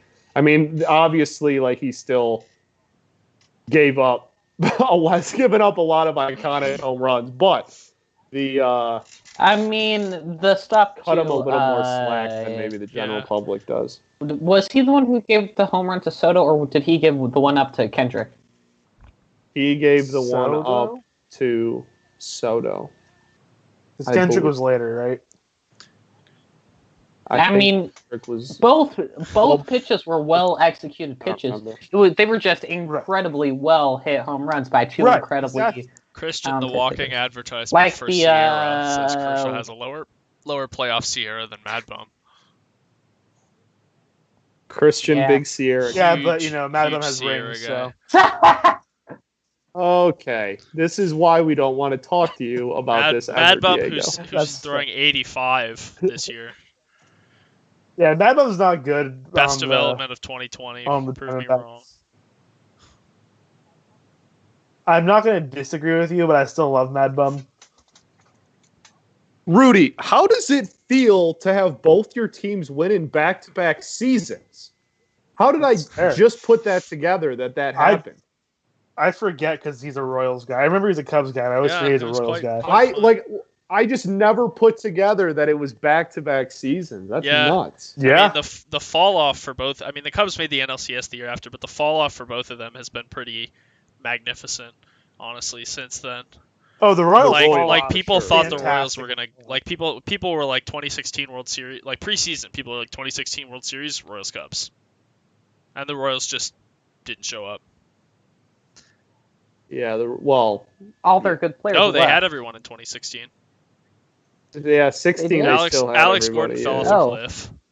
Like immediately after 2015, Alex Gordon was no longer Alex Gordon. He had a cliff to fall off of? Are you kidding me? No. Stop. Nope. Now I'm defending Alex Gordon. He was really good, yeah. Wait, hold on. Before you go anything, Callie, how old are you again? 16. Let me just read you. I'll go to Fangraphs. I'll let Rudy go. Why are you going to Fangraphs, not Baseball Okay, Reference? I'll go to Baseball Reference. Okay. Coward. So, 2000. Alex Gordon. So here's Alex Gordon and his. Here's Alex God, Gordon's R go. WAR from 2011, 2012, 2013, 2014. 7.3, 6.3, 4.1, 6.1. Damn nice. He had a 112 OPS plus from 2013 to 2015. You're leaving out 2011 to 2012. Yes, because 3 years are more. Because the most 3 recent years are more predictive than 5 years ago. Okay. Well, yeah, I don't think he's predicting. I think he's reminiscing. Yeah, we're also not he's saying looking at how Gordon's... good he was. I mean, he's going to retire. We don't need to go to. We're not saying Alex Gordon was currently good. That's but not at that time, you said he didn't have a cliff to fall off of. Yeah. Yes, he didn't have a cliff to fall off after 2015. I mean, he had a 6-win season the year before. Hey, that wins you an MVP in the 80s. No, it wasn't because that was mostly a. He never got over and 87 War. RBIs. That doesn't win you an MVP in the 80s. True. Nah, you're right. You're right. I will agree with you that his 2011 season was very good. He just was very good. Alex Gordon and Lorenzo Cain get massively underrated. Like, people are like, there was nobody like that good position player wise on the 2015 Royals. Lorenzo Cain was fantastic. He was. How was Moustakas? Not awful, not excellent. Lorenzo Cain was like the reason that team went. I would say it had more to do with that. Well, yeah. How much I hated this team. I don't think I can really put into words how much I despise the 2014. Moustakas actually 3.8 WAR in 2015. So Moustakas was good. Was good in 2015. Yeah. I think looking at the Royals position players back then is the wrong people to look at. Well, yeah, because you're going to find a whole team of Alcides Escobars who OPS plus 4 and somehow won 100 games. Okay, 20. Because you had Ventura and this is going to sound very inappropriate, but the guy who died in the car crash. That was Jordan. That was Ventura. Oh, never mind. Ventura and the big thing that was the first year that people the Tigers obviously failures in the postseason was really when people realized that bullpens in the win playoff series. That was really the first time. And they had like Kelvin Harrell, Wade Davis, Greg Holland was still Liam Hendricks was in the Rose bullpen in 2014. Ryan Madsen had a great year. He wasn't Liam Hendricks like he is now. Franklin Morales was good. Like that bullpen was nutty. People disrespect Liam Hendricks so much. Okay, let me pull up his. Okay, hold on. You gotta wait a minute, Cal. We're still on this Royals thing. You pull it up. Be ready. Center Lorenzo Cain from 2012 to 2013 to 2015. His UZR 150 in center field. 18.3, 13.0, 11.3 in those 3 seasons. In 2013... In 2015, Liam Hendricks' ex-Woba was 282. Yeah, that's good. It's very good. Lorenzo Cain put together an 11.3 UZR 150 in 2015 in center field with a 128 WRC+. Yeah, that's damn good. That's pretty From good. 2015 to 2020, Liam Hendricks' worst year by ex-Woba was 2018 when he had a 306 year. Liam Hendricks has always been good. I don't think anyone's not saying that. He was. Well, he had a ERA of 4.22 and a 4.13 ERA, so. It's not obvious, but he's always been very good. He was no Wade Davis. Exactly. Not then, but now he is. No. Yeah. Nope. Well, Wade Davis now is also. He provides more value than Wade Davis because Liam Hendricks has what a lot of relievers don't, and that's incredible durability, the ability to go multiple innings, the ability to go back-to-back nights. The ability to be that's incredible. Another L because the ability to before Zach Britton's .54 ERA in 2016, only 3 pitchers ever had a season with at least 60 innings pitched and an ERA of 1 or lower. 2 of those 3 pitchers were 2014 and 2015 Wade Davis. Yeah, Wade Davis had a 4 WAR season in 2014 as a non-closing reliever, and then followed it up with a 3.5 WAR season in 2015. So that's as a non-closer relief pitcher. What are you looking at? He had a 3.8 WAR and a 3.5 WAR. Wade Davis got DFA'd by the Rockies. All right, well let's just make fun of him now. He did the entire talk about falling off a cliff. There you go, Wade Davis. He had a .7 WHIP in 2015. He was insane. Did he really? He was. From 2014 to 2015, he had 5.1 F Between 2014 through 2016, Wade Davis allowed 3 home runs. I remember that. That was crazy. Oh! Oh! Tyler Glass now It's gets postseason Springer. Of course he was going to hit a home run. gets boom sauced. Very sad boom sauce. Boom sauce. Wow, we're still only in the There fifth. it It is. feels like we've been here Houston for boom 2 hours. That's because we almost No, have. it's been an hour and a Petition half. to not use the Astros boom sauce graphic. Yeah, can we at least like flip like their logo next time? Not today because we don't have that graphic available and ready. Or we put a little tiny like Ashley. trash can emoji No. just like in the Trash corner. can boom sauce. expired Look at boom Josh sauce. We Reddick. call it expired Hey, boom sauce. do the A's like Josh Reddick still? No, he can eat trash. Why is the hatred just because being on the Astros, or is it? No, he talks a lot of trash. Did he? Yeah. Yeah, he really Sure. connected with that. Was that another high fastball from Glass now? Yeah. It was. Yeah, Altuve, that was like yeah, high Altuve and Springer ball. turned on the same That was- pitch. Glasnow needs to elevate his fastball above Yeah, the zone. he elevates it on the top of the zone. High in the zone is prime real estate. Free real. It's free real estate. It's free real estate. High, Oh, but that was still a in third. the- That was but a still third deck in shot. the- He really connected with that one. Yeah. One. That was one high, 10. Let me- but I have still in baseball the zone survival is up Sunset somewhere here. Boulevard for hitters. Yeah. So Tis. George Springer, 110.8 Yeah. exit velocity, 31-degree launch angle, 405 J-Roy L in the distance chat. projected. Everyone, give this man his L's. Hey, expected batting average 1,000. Yep. XPA 1,000. 111. Man, off I saw the a White bat, Sox fan on nutty. Twitter earlier this year who was Crazy. saying that He was saying That's Luis Robert unfortunate. broke StatCast like he had never seen someone with a 1,000 XBA before. He was like, Luis Robert broke StatCast. I've Yeah. never seen this in my life. I hate to break it to you, bro. That happens like on a lot of home runs because they're home runs. Not all of them, but a lot of them. No, not all of them. No, I wouldn't even say a lot of them, but enough where it's not like, wow, this is so rare. Like Giancarlo Stanton's Yeah. probably done it about 30 times in his career. Oh, At least. yeah, at minimum, yeah. Probably did it 10 times his MVP Yeah. season. Oh my gosh, Oh, that please. August he was just destroying the ball. Dude, that's the year that he had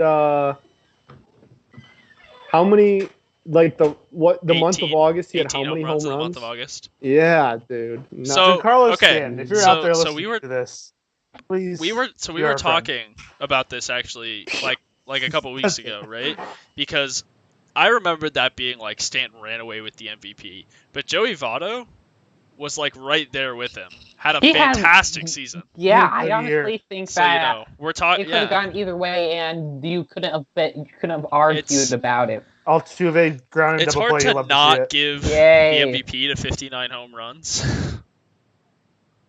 Right, because boomers. But Votto had like a He 450 did, on yeah. base percentage.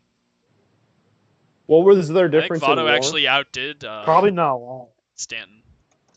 I think That's Votto was like interesting. 8.1. Stanton Okay, was but the real 7.9. question is, what's the difference in RBIs? That's the real question. He's right. Giancarlo Stanton, He's right. 2017. That-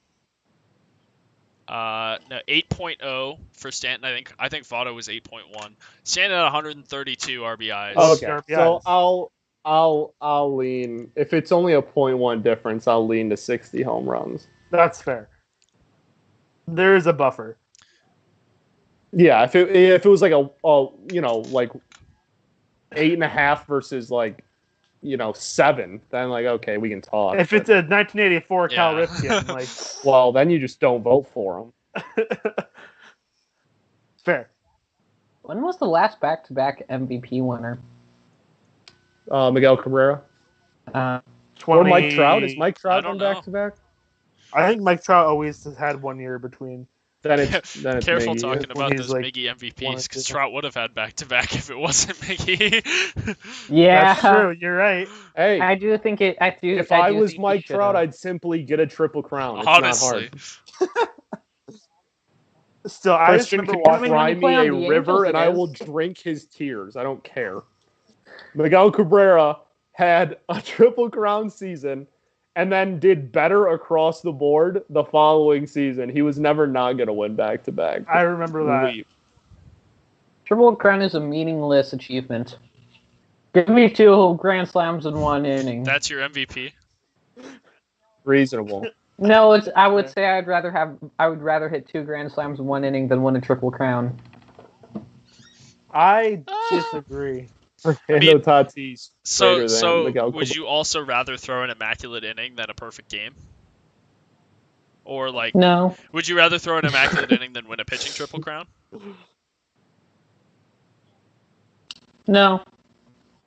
Because two Grand Slams in 1 inning is like, that's no different than just hitting 2 home runs in 1 inning. But but like you did nothing different. Hey, if you hit 2 Grand Slams in an inning, that's clearly all because of you. You're influencing your teammates to get on base.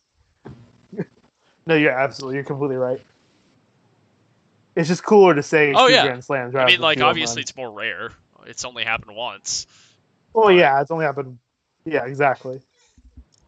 Okay, so talking about Stanton's August had me thinking about Sammy Sosa's July in '98.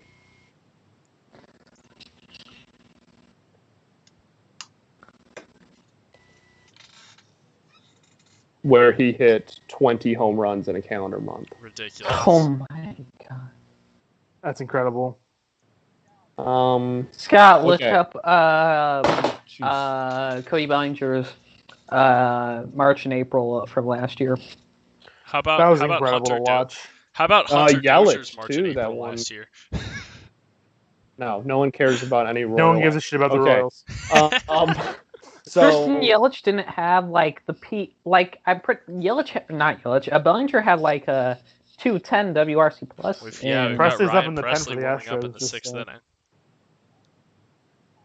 Someone better hide Howie Kendrick. Jared Weaver says Greinke is the last of the artist as far as pitching goes. What? Wow, that's Has this man seen Kyle Hendricks? I would call Kyle Hendricks more of an artist than Zach Greinke. Greinke.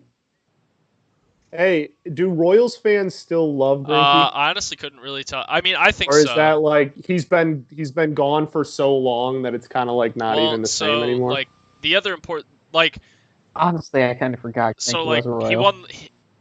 He won the Cy Young in 2009 with a fantastic season, but like I think also people remember him just as much. He debuted at people remember him just as much because when the trade that they traded Greinke to the Brewers, in that trade they got Alcides Escobar, Lorenzo Cain, and Jake Odorizzi, and Jake Odorizzi was part of the trade that got them James Shields and Wade Davis.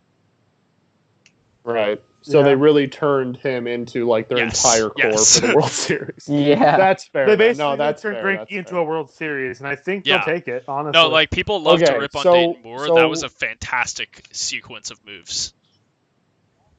Yeah, it wins you the World Series. Sammy Sosa's June in 1998. 27 games, 20 home runs. 40 RBIs, a 96 total bases in a month. That's ludicrous. Almost a 1,200 OPS and a 203 OPS plus for the month. Wait, so he had 20 home runs and 96 total bases. So he had fewer non-home run total bases than he had home runs. He had 30, how many RBIs did you say he had in that month? 40. All right, to put that in perspective, Matt Wilson had 42 RBIs in 60 games this year. Yeah.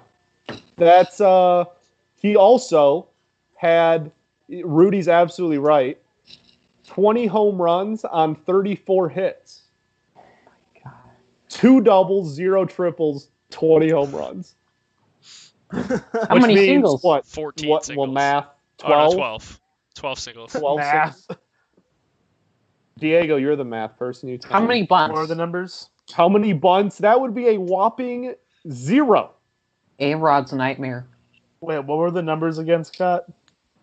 34 hits, 2 doubles. We got first and second. The man, Randy Arozarena. The GOAT. Oh, wait. This is more important than I anything. want to state that the Dodgers game has officially ended 15 to 3. Oh, the Braves came back a little bit. They're scrappy, that 15 to team. 3, end of the game. Also, can we hold on? So the tweet from Diamond Digest earlier with the prime joke, 15's not a prime number. I just want to put that out there. It was. I know, odd, but then I know it said odd, but then like Brian was talking about it when they get to 17 is what he said, because then it would have been like a double thing, and then I'm like, that's good, and then he said he did it with 15, and I'm like, that's not a prime number. That is incorrect, sir. Hey, 17's not a prime number either. It's 2 times 8.5. You're right. My bad. I forgot. But 8.5 wouldn't be a No, integer, it's would not. it? No, it's not. No, he's joking. That's a joke. Come on, Randy. Let's see it, Randy Randy. Arozarena. I cannot tell you for the life of me what the definition of an integer is. Like just think of a whole 4, number. 5, 6. Yeah. Yeah, just a whole number. Those are counting numbers. Does it have to be Positive or positive? No, Okay. just a whole number, pretty much. Positive or negative. Welcome to the math podcast here. Yeah. Now, if we see here, if you look back at my blackboard, we'll be learning about math. Jim says 3 unanswered runs. For 3 the unanswered runs. That's dominance. not wrong. That's Not dominance right wrong. there. Not wrong. 3 unanswered runs. Just underneath it. He also, after this at bat, Jim also asked, "What should the Triple Crown categories be?" And I think that's a good question to address. Hitters After and this at bat, pitchers. though. Whatever the 3 categories Miguel Cabrera leads in. No, I think we gotta let Randy have his time here, and then we can talk about that. That's facts. Randy the GOAT. Some Randy dude is- named Randy. Some dude named Randy. Think about your These are important. Good eye. He did not go. Ooh, tough ball. Is that the strikeout pitch? There's no way. That's a strikeout pitch. That's a strikeout. There's Wow. No way. And he says he No, went. there is no way. Wow. Is Jim Joyce at first? Rays got gypped. Yeah, Rays who got was that at gypped. first? Boo! Let's see Who was it. that first? What a that's even that's even worse than the call on Altuve last night. Oh my gosh. Boo. That is Boo this man. horrible. That's okay. G-Man, It's we got the okay. goat. G-Man We got the Choi will goat. save us. Yeah.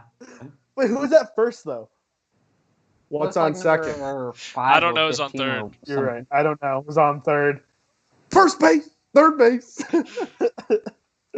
All right, G-Man. What Let's a I see. used to have a shirt that had that entire What are we strip. doing? What are we doing if I- G-Man homers here? Go ahead, home run. I don't know Losing what. our minds. Cry. I'll take a bite of my Callie's, chili. what? Chili watch. Probably Chili think watch. Laz will get mad Real at quick people. before this at bat's over. How's the chili watch? Yeah, what is Chili's watch status here? Oh, Okay, that's we a lot still of- got Okay, some work okay. to do. We still got some work. I'm not finishing it. Yeah, 3 innings. You have time. Yeah, you do. You have time. You got three. If I eat that bowl, it's going to come out at one end of my body. It's not going to be the end I want it to come out of. Fair take. Oh, That's- he wants it. Oh, He wants it. G-Man! That Oh. was the pitch, G-Man. He wanted that one. G-Man's trying to get vengeance. For real. I don't blame him. Has Sheeman been a... No, he hasn't been a career Ray, has he? He was an angel, wasn't he? I thought he was. I'm confusing him with... 4. No, not for the other first baseman for the other Florida team. G-Man Choi Was an angel. Aguilar. And a Yankee. And a Brewer. Angel in 16, Yankee in 17, I thought it was Brewer in confusing with Eric 18, then Thames then. traded to the Rays at the He was a deadline Brewer of in 18. 18. I do not 12 remember him on those games. 18 Brewers. That's not Oh, Well, Yeah. it was 12 games. So he loads the bases. Okay. Oh, that's a good We'll piece take of it. hitting. Where's That's the a good where's piece the of good hitting. good piece of hitting? Hidden overlay. Where's the good piece of hitting We need Cop to make sauce? Good piece of hitting sauce. sauce. Do you pull Grinky here? It's a good question. It's a great question. Would you? I think I leave Grinky in here for this. Well, who's up? Yeah. Wait, who's that bat? I don't know who's up. Yeah. Depends on who's up. Yeah, that's the important question here now, currently. It's a righty. Noise. I'd leave him in. Sure. Is it Brasso? Yeah, it's Brasso. Yeah, it is. Yeah, I was I'm fine with leaving him in. G-Mantra with Jesus Aguilar. Oh, okay. They are very different. Yes, I know. D-Man Choi. We love Choi. Choi is Choi is our boy. Choi is our boy. B-Man 416 Choi.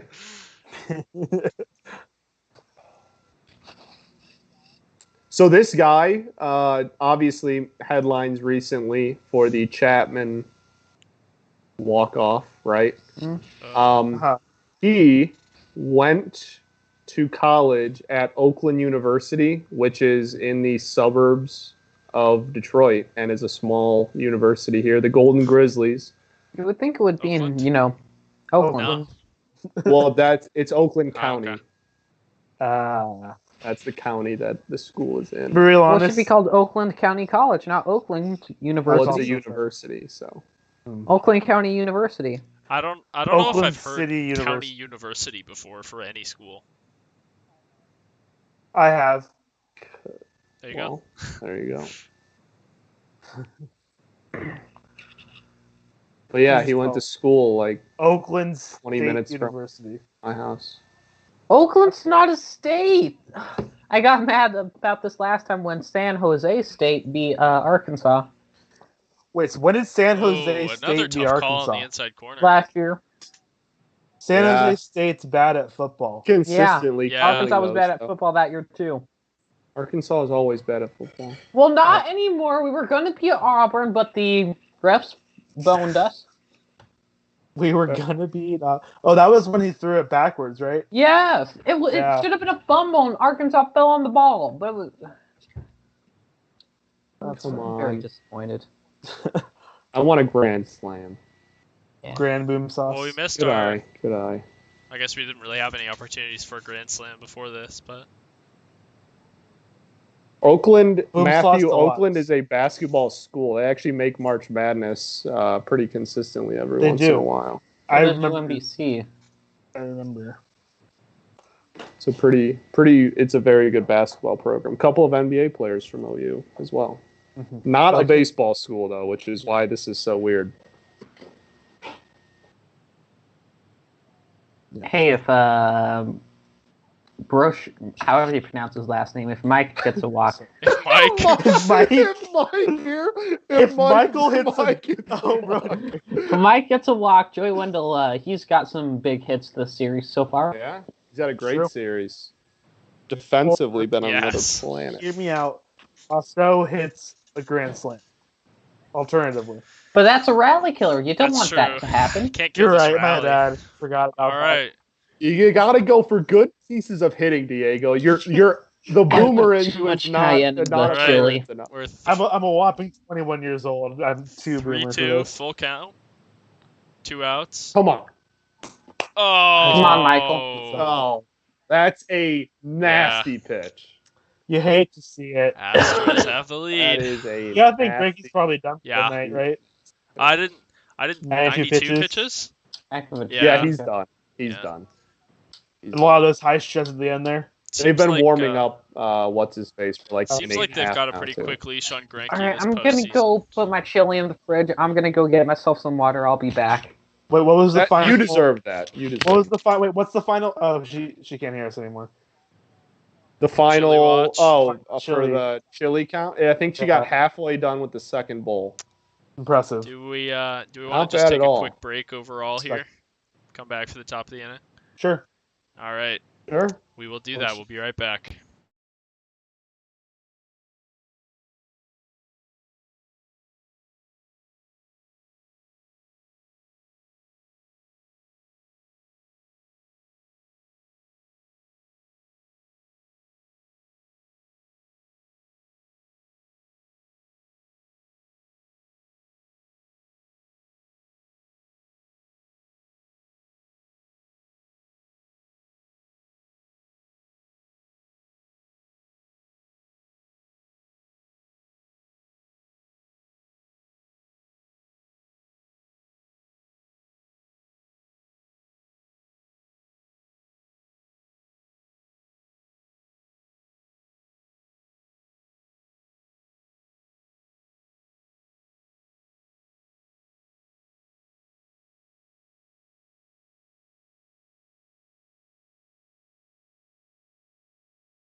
Yeah.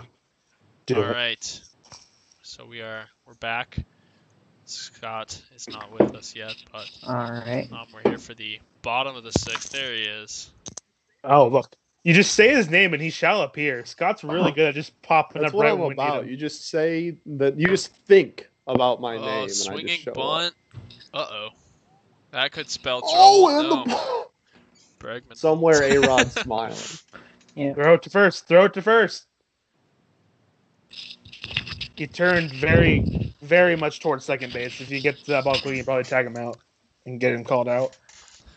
Yeah, some costly little. I don't know if you could really call that a miscommunication. That's just a tough play for Zunino to make. He's a good defender too. Yeah. I mean, that's why they have him catching instead of someone else, because he's struggled. Yeah, definitely there for defensive purposes. Absolutely. Yeah. I traded for Zunino once in an OOTP run, and it was the worst mistake I've made in any OOTP run. I'm trying to think of mistakes I've made in OOTP. I traded for Michael Kopech, and OOTP just didn't. Oh, yeah, I traded they for just him did a not lot. think he was that good, and he was a clubhouse cancer.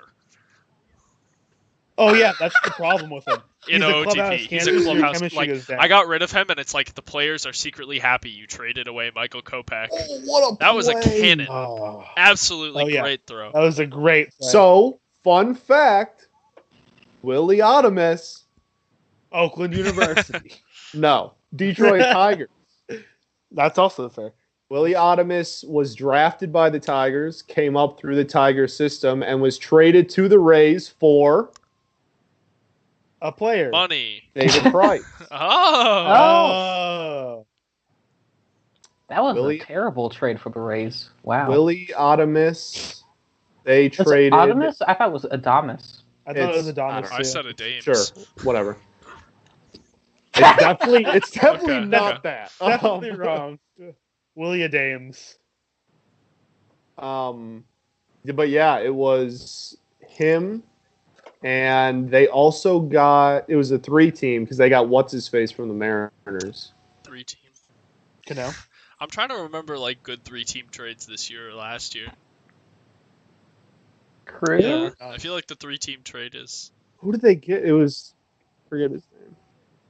It is, 3-team trade is which done. Sad. I mean, obviously the Tigers the have been a Mookie part trade of a was lot. 3-team trade, but They're fun. the feel like the Mookie A's trade pulled wasn't off a like 3-team actually a 3-team trade. trade. It was like supposed to be a 3-team trade, and then it got wacky. Right, yeah. It was supposed to be the I Josh thing. think I think when the A's traded Profar to wait, To the Padres.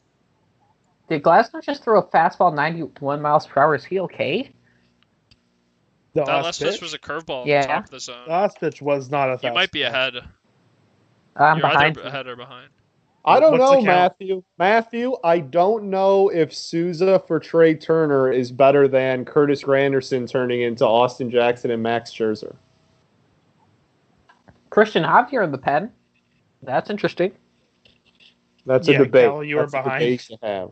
Yeah, I I'm mean, the behind. Cubs turned. I don't even remember what the Cubs turned into Jake Arrieta and Pedro Strop. Not Yeah, a 3-team that's trade, very true. but that's good trade value right there. I mean, the A's turned Josh Donaldson into J.D. Wendelken, so Very true. I Well, traded I- for Wendelken in an OOTP run once. I love how stuck him- anytime any player is brought up, he goes, "Yeah, I played with them in OTP once. They sucked." Everyone sucks oh, in I don't know, I took him OTP in for some AA. reason. I had Jose except Martinez. for Shane Bieber. Shane Bieber is a god in OOTP. No, because we were talking about Jose Martinez going 0 for 21 with Cubs, yeah. the Cubs, right? Yeah. I traded for him in OTP, and he had a 340 batting average season. Like it just makes no sense. He's supposed to be such a good hitter, and he was such a good hitter, and then for some reason he's just not now. Like literally, that is the second longest hitless streak in Cubs history behind John Lester. Only John Lester has gone more at bats That's just a 30. without 34, a right? hit. 35, I think. Yeah. The Tigers is Justin Verlander. Same thing. the A's traded Brandon Bailey for Ramon Laureano. I can't think of any Giants trades that where we're not the ones getting screwed. Well, your 5 years of dominance was just all Yeah. homegrown talent. Yeah, So, which I really like. That was really cool. That's like literally all. Hey, the all A's the finessed entire the Giants infield. for Birch Smith this year. Who? What? Birch Smith. He was actually really good before he got injured. It's funny because like the Giants will trade away a lot of their top prospects, and most of them end up going somewhere else and just being terrible. Like Christian Arroyo was the Giants' top prospect at one point. We traded him to the Rays, and he wasn't good. He went to the Cleveland baseball team. He wasn't good. He wasn't fantastic. I think he was in the Red Sox and was bad too, I think. I'm not sure anybody can beat the Tigers trade to get Miguel Cabrera. If we're being bias aside, I think that's like one of the most lopsided trades in the history of sports. What is that trade? I can pull up the exact details here, but like the key piece was like 21-year-old Andrew Miller, who was a starter and had a 7 ERA and didn't even play for the Marlins. Yeah, that's fair. I think if you have a young starter and they're not pitching well, just try to see what they do at reliever and then give up on them. The Mariners got Randy Johnson for Mark Langston and Mike Campbell. That's definitely up. I mean, the Tigers have objectively, if you want to talk about the worst trade ever, the Christian salty about Cam Maven, yeah. The John Smoltz for nobody. I mean, we traded Doyle John Alexander. Yeah, we traded John Smoltz for Doyle Alexander. The Braves. How about why can I not? Dansby Swanson, not a great player, but the Braves traded Shelby Miller to get Dansby Swanson. That's right. And Dansby was Swanson was I think that's a fleece. That's absolutely a fleece. I mean, he was a 1-1 pick. He's like a good player now too. Yeah, he is. He's still pretty young too. I mean, I love. Here it is. I got the Vanderbilt guys. I just love watching. I just like Vanderbilt. So that year that Dansby was the number 1 pick, I was playing 13U travel baseball, and we played a tournament in Omaha. Went and watched the College World Series when Dansby's Vanderbilt team was the number 1 overall. Yeah, when he was. That cool. Vandy team was nutty. Electric. So the Miguel Cabrera trade was Frankie De La Cruz, Burke Badenhop. That's a name. Cam Maben, who was 21 at the time, Andrew Miller, who was still a prospect and a starter. Those 4 guys for Miguel Cabrera and prime Dontrelle Willis. That's a fleece and a half. Interesting. Now, granted, Dontrelle Willis then fell off the mound towards Achilles and basically never pitched again. So that sucks. But on paper, getting 25-year-old Dontrelle Willis, who already had a Cy Young, two years removed from a Cy Young at 23, and then Miguel Cabrera for Andrew Miller and Cam Maben is one of the biggest fleaces of our lifetimes. Oh, honestly, I'm surprised that the Tigers didn't try moving Dontrelle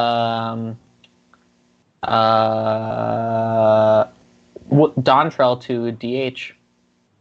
Dontrelle. Oh, yeah, fair. He was definitely one of the best hitting pitchers of all time. Him and Zebo, Cubs legend. Good one. Zebo.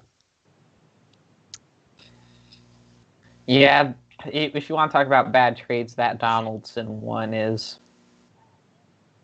Wow. I still think that trading Donaldson was the right thing to do at the time because the A's weren't going to be competitive in 2015 or 2016 or 2017, and they needed prospects, so why not trade them? It's just that the haul they got wasn't very good. It was a good idea in practice, but they didn't get their money. I could say the same. I think that's very similar to JD Martinez. He was going to leave in free agency. We were horrible. It didn't make sense to keep him, but the return was absolutely abysmal. There's no excuse for getting that poor of a return for JD Martinez. For half a year I think of JD that's Martinez, kind of you can't the play same defense. I mean, you want to get something out of it, but. Yeah, but look what he did in half a season in Arizona. He OPS 8,000. He legit had 20 home runs in 40 games or something absurd. Yeah, he did kind of go off. Earn that big payday in Boston. I'm looking for. And yeah, like and just based on that alone, like there's no way that a guy that has a $200 million contract is worth the return we got, even if it is only half a season. The Angels once traded The Angels traded Dante Bichette for a 39-year-old Dave Parker. True. What? Here we go. We got the chat has some interesting. Aaron Hicks for John Ryan Murphy. That's definitely a respectable answer. I'm looking for this Pence one. I don't remember what we gave away. I don't remember that trade either, but I feel like that's actually a decent one. Yeah, well, I mean, if we got Giants first stint, Giants Pence was fantastic.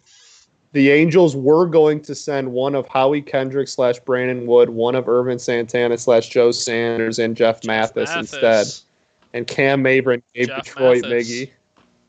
Okay, here we go. I remember this trade now. So Hunter Pence. Here's one. The Phillies sent Larry Boa to the Cubs for Ivan De Jesus, I believe. That's a good one. And the Cubs also requested a player to be named later. That player ended up being Ryan Sandberg. Oh wow, we talked about him earlier. Yeah, that's nuts. Yeah, but Christian trading Mark Teixeira, who had a 3 WAR in 60 games, that got them Mike Trout as a compensation pick because they had 25 and 26 in that draft. That's nuts. Love that. They still would have had a chance at Trout because they spent the first pick on Kevin Pillar. Yeah, true, but it's just funny. Okay, what's the Pence return? Yeah, the Pence trade. So it was the Phillies trade Pence to the Giants for Tommy Joseph, Seth Rosen, and Nate Scherholtz. Wow, man, Nate Scherholtz. That's a name I haven't heard in a minute. Same. I saw it and I'm like, I kind of hated Nate Scherholtz, but I kind of love Nate Scherholtz. Like, that's a trade. That's definitely a trade. A lopsided trade for sure. I'm reading a list of the worst trades each team has made, and their one for the Miami Marlins is the Christian Yelich trade. That's true. That's looking a little. Calling that bad is looking a little foolish now, especially with how deal Isan Diaz. It was, as well as Monte Harrison and Lewis Brinson and Jordan Yamamoto. I don't know, dude. I think the Miguel Cabrera one's worse. Like Cameron Maben and Andrew Miller for Don Because Isan Diaz, his first home run with his dad in the stands, is an all-time moment. But has he done anything since then? Well, I don't think he was even on the roster this year. I don't think so. Matt's got Wilson Ramos and Joe Testa for Matt Caps. Matt Caps, baby. Ooh, you get Javier gets hit here. Like, got hit. I don't know. Have the Royals even traded enough people to have a bad trade? That's a good question. Let me try and think. Let me see what this says for the Royals. I feel like the only 3 times they've ever traded were key great trades for them that led to the World Series. There was the Greinke trade that got them Kane Escobar and Odorizzi, who went with Will Myers to get James Shields and Wade Davis. The Royals traded a rookie David Cohn for catchers Ed Hearn, Rick Anderson, and Mauro Gozo. Let me text my dad and see what he thinks is the worst trade in Royals history. He would know a lot better than I would. I really want to hear your father's answer. I would. Question. Can you call your dad? I would love to know his answer to that question. That's amazing. I am absolutely serious about you calling your father right now. I love the dad takes. They're so I'm trying to think. There might have been something in the late 90s, early 2000s, because that's when they had the outfield of Jermaine Dye, Carlos Beltran, Mike Sweeney. Ooh, and just zero pitching. Just zero pitching. Era. So did I. Yeah. So I don't know if there was a trade. I think you should call your dad and find out what he thinks.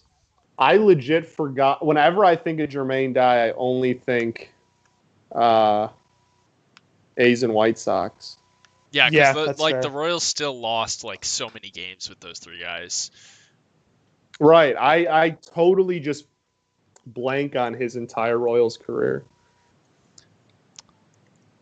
Because I literally, love literally Jermaine the Dye. only pitcher they He had was at on- that point, He might not. I'm not sure if he was still with the Royals, but literally the only pitcher they had, I think, was. There was an Astros trade for no. Aubrey Huff that went. My dad's first. The Houston Astros traded Ben Zobrist to the Rays for Aubrey Huff for 56 games of Aubrey Huff. And plus, now Aubrey Huff is part of your franchise forever. Yeah. Aubrey Huff. Tigers Twitter loves to flex that Aubrey Huff was absolutely horrible with the Tigers. He played like 40 games for us. Like it was literally like the second half of one season, and he legit OPS like under 500. He was absolutely horrific in his Tigers career. We love to remind him of it as off. For those of us who aren't blocked, he's blocked like all of Tigers Twitter. But are you blocked by Aubrey Huff? Ooh. I am not. You should make that your next. I don't give Aubrey Huff my fair. time. He's not even worth the tweet that would get you blocked. Okay, wait. Yeah, did your dad respond? Yeah, all right. He said the David Rudy Cohn. Dad He take. said David Cohn? Yeah. Nice. Ask him what he thinks the best trade is. Best trade has to be It's gotta be the. Oh, It has I to be just the Will remember Myers throwback trade. when the A's traded for Don Baylor. Ooh, that's a great question by Matthew. Who's the best player to be named later of all time? Oh. Who wore Kelly? Who wore the PTBNL on the back of their jersey for Josh the Fegley, A's players weekend?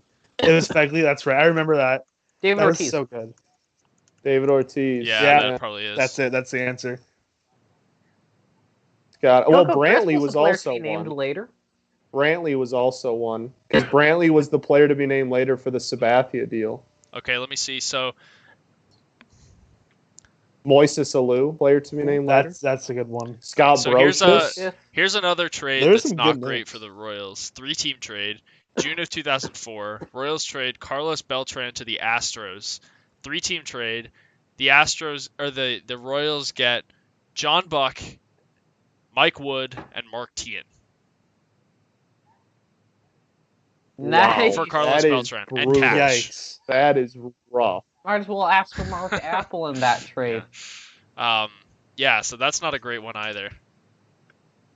Yeah, he's saying they signed Mike. So out of that core of 3 of Beltran, Dye, and Sweeney, they signed Mike Sweeney, and then Mike Sweeney first of those 3. But my dad is saying like they didn't have much of a Beltran after they signed Mike Sweeney, and you can't get value like that much when everyone knows they need to deal Beltran pretty much. Right. That's Sure. fair. Yeah, Maybe same dad thing with takes like we love talked for- about with JD Martinez. Same thing. Well, if you know you're going to have to trade Beltran once you acquire the dude, why don't you trade Beltran before Well, acquiring no, the dude? Beltran came up with the Royals. Yeah. 98 was like So- towards Yeah, the end why of can't- his arbitration, why- I think. Or 2004. Well, he played. I mean, people forget it's not like he was a Royal for like 4. He was a Royal for like 15 years. It's not like he was like, you know what I mean? It's not like he was a Royal for like 5 years and then right before free agency that like he was a Royal for like a legit no, like Carlos 12 or Beltran 13 was years, with the yeah. Royals for Yeah. 6.5 years. Oh, dude, I'm thinking of Sweeney. I totally mixed those two. Wait, were we careers not up. talking The about Royals, Sweeney? the No, Royals we're talking about extended Beltran. Sweeney. Oh. Sweeney was the one that They was extended a Royal Sweeney and forever. didn't keep Beltran. Yeah. Right, But, I mean, right. 2000 I got you. 2004 But if we Royals, want to talk about also, you want to talk about a terrible team.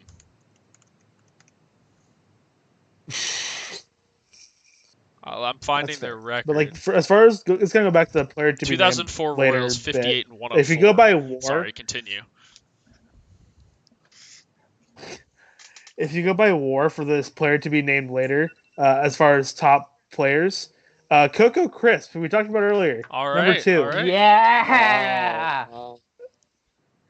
Respect. Number 3, That's a Marco name. Scutaro. That's a name. Scutaro. Number 4, Gio Gonzalez. That's respect. And Boo, 5 is Marco 5 is who? Scutaro. Boo. I disagree. Oh, okay. Michael Brantley. Boo, Who's in Marco this game? Scutaro. Boo. You know, I What about disagree. the worst draft picks? I mean, as far as Guys who signed? worst people to go, like in the worst- top 5. worst picks you make. Well, I mean, like what's picking his Matt face? Bush So over here's Justin here's Verlander. actually Right. Well, that we took Jacob Turner over Clayton Kershaw. So A bunch of that's- teams missed yeah. out on Mike Trout. yeah, 20. Baseball is just hard for draft picks. It's extremely difficult. 'Cause it's But it's fun to point and laugh at the Astros for drafting Mark Cott, a guy who didn't make the majors, over Thurman Munson. true. Fair. Mike Sweeney had some decent years here. I didn't realize Mike Sweeney had some. Oh yeah, he was solid. Like almost 1,000 So OPS season. I'm gonna take this chance Really? real quick because we're talking about the draft. I don't know that people necessarily appreciate, right? Because we're talking about bad draft picks, right? Good draft. So you look at if you immediately go to first round Right. picks that just didn't pan out whatsoever. So I want to take a second to appreciate the current Cubs front office The good for ones. their drafting. Because since 2012, Sure. their first round draft picks, Albert Almora made the big leagues. Chris Bryant is Chris Alright. Bryant. Good. Kyle Schwarber All right. made the big leagues. Ian Happ is Okay. Ian Happ. 2016. Maybe they didn't have a pick in 2016. I wonder why that was. They lose That it. is weird Yeah. because you can't trade picks. I don't They know. lose it somehow. Compensation or yeah, they that's find- that's compensation definitely for- what it is. oh, Yeah, Who though? Lester, Lester, Zobrist, or probably. Hayward, Lester? one of the three. Oh, yeah, that makes sense. Lester Parks 2018, was Nico trades too, by Horner the way. already made the bigs. Yeah. Hasn't been great, but Yeah, that's a I mean, beyond you impressive hit on resume. every single Compare first that round to draft the, pick for 4 or 5 years. You'll have Being to see it honestly. Being a Tigers fan, where it's pretty much the exact opposite, is Or pretty. being an A's fan where your first round draft pick is the quarterback for the Arizona That's Cardinals. tough. Ah, That's true. so sad. 7 overall. Like it's Yeah. not like it was like. Yeah, not it wasn't like 28 like, or oh, something. like we're gonna take you in the 3rd round and just hope. Like that was a top like, 10 yes, he pick. will play That's baseball. So nuts. Yeah. Well, at the time he'd agreed, like straight up. He's like, "Yeah, I'll play baseball." Like, "Yeah, let's go, let's do it." People also don't, like Why if would he you would spend have the 7th overall pick over on an athlete over a baseball player? well, people don't realize like it's not like he was just like an athlete that just like people don't realize if he didn't play football he would have gone 1-1. Like he was insane. he was at good. baseball. It's not like he was just. It's not like it was all a publicity stunt kind of thing. Like he Yeah. was nutty. Like he was like Golden Spikes Award winner twice, I think. Like he had a very What? good career. Yeah. If we want to talk about, Rudy is talking about the draft for the Cubs, their first round picks. I went and looked at the Giants, and it's been abysmal. It's been bad. Like since when did you I start? did 2012 is because that that what you was said? Theo and Jed's first draft was 2012. And they also Okay. so That's this fair. this wasn't Granted, recently this they've wasn't changed Theo- How the Murray couldn't have been a 2-time Golden Spikes winner because he only had one full season in college. this It can be Okay. wrong. Well, it then he actually was a wasn't one-time Theo and Jed's first draft, but Javi Baez was the 2011 first round pick. or a finalist at least. I know I remember him at the ceremony. So, So he was the Cubs definitely in 5 a straight finalist years at a got a minimum. big leaguer out of their first round draft pick. Yeah. Yeah, So that's for beyond impressive. in the Giants, I'll start at 20. Oh, okay. I'll start at 2010. Gary Brown, I don't know Gary what happened, Brown. man. If anyone knows who Gary Brown What a is, guy. please go ahead and Good let us old know. Gary. Joe Panic. If you know who Gary Brown is, find better things to do with your time. That's fair. Kyle Crick, who I think is okay. So in Matthew Pittsburgh now. Yeah, he's in Pittsburgh. Yeah, Chris Stratton, who I believe is also in Pittsburgh. He was half decent for the Giants. Christian Arroyo, who I mentioned earlier, he's been bouncing around, hasn't been good. Tyler Beatty, who was, I remember, that's the first draft I remember watching, and I was so excited to draft Tyler Beatty out of Vanderbilt, and he has not performed very well in his big league time. He got Tommy John recently, so Phil Bickford, who we traded to Milwaukee, I believe in Phil the Bickford. Yeah, I think that was a Pomeranz trade.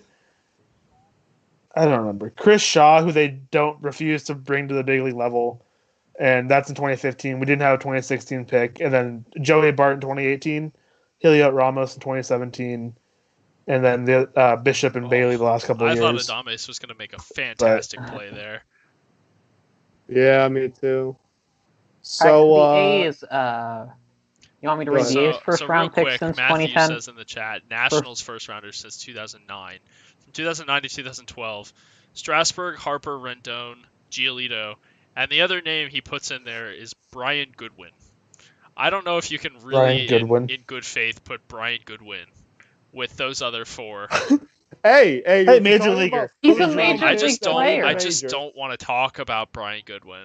He's definitely not. I just don't want to talk about Brian Goodwin because the Royals traded, I believe it was Kelvin Herrera, to the Nationals. Brian Goodwin, I think, was the main part of that return, and they just let him go for no reason. That's sad. They said we don't like you. Go away. All right, so A's first round pick since 2010: Michael Choice, Sonny Gray, Addison Russell, Daniel Robertson, Matt Olson, Billy McKinney, Matt Chapman, Richie Martin, AJ Puck, Dalton Jeffries, Austin Beck, Kevin Merrill, Kyler Murray, Logan Davidson, and Tyler Soderstrom. So it's a very uneven draft. When There's some good names they on really, really hit. So some where they really didn't. The Tigers is interesting because for as much crap as Alavila has gotten since he took over, none of them, well, Mize is in the majors now, but they are all, he's free, baby. They are all like top 100 prospects now since he took over in 2016. Well, he took over in 15. His first draft was 16. 2016, Matt Manning is a top 25 prospect in all baseball. Alex Faedo was a top 100, then got hurt, and now he's healthy again, so he'll probably be back in there soon. Casey Mize is obviously like the number 5 prospect in all of baseball. Riley Green, I think, is 12 or 13 in all of baseball, and Torkelson's number 4 prospect in all of baseball. So wow, that's a great job. Also, to still bash him, 2 of those were 1-1. Like, it's kind of hard to miss. But, like Matt Manning was 9th overall, Faedo was 18, Riley Green was 5. So that deserves some credit. But the Dombrowski administration has a horrible drafting track. This is ridiculous how embarrassingly horrible the Dombrowski was at drafting. Like, and it's incredible because he's one of the best at like trade. If you're a team that's trying to become a contender, he's one of the best GMs ever at taking over a team and making them a contender. But as far as like draft talent, this is like we have. Like he takes over. He drafts Kyle Sleeth. Yeah, that's okay. Verlander. No, you have the number 2 overall pick. Like obviously you take Verlander. Maben has been a fine major leaguer. We've traded him 3 times. He's been with us and traded away 3 separate times. Why does he keep going back? Dude, I don't know. We drafted him, traded away, signed him back in 16, traded him away, signed him this year, traded him away. Why does he keep going back? In 16 was the that Yankees, sounds I right. believe. I think it might have been after. I don't remember. I know this year was the Cubs, and the first time was the Braves, or the Marlins. Sorry. Genuinely, like Cameron Maybin, why do you keep going back to the Tigers? Like, Cameron 06? Maybin, come on the broadcast. Let us interview you. For real. 06 was Andrew Miller, which again, was a horrible starter, and then some other team that wasn't us turned him into a reliever, and now he's what he is. 07 he hit. That was 27th pick in the 07 draft. He took Rick Porcello. Okay. That deserves That's credit. a good pick. Because Rick Porcello made his major league debut at like 19. So like that's He's also really good for you guys, wasn't he? yeah, For a while. I mean, whether he didn't deserve it, but regardless, he's a Cy Young winner. I mean, that's true. Damn good career. Then we have Brandon Hamilton. I don't know who that is, genuinely.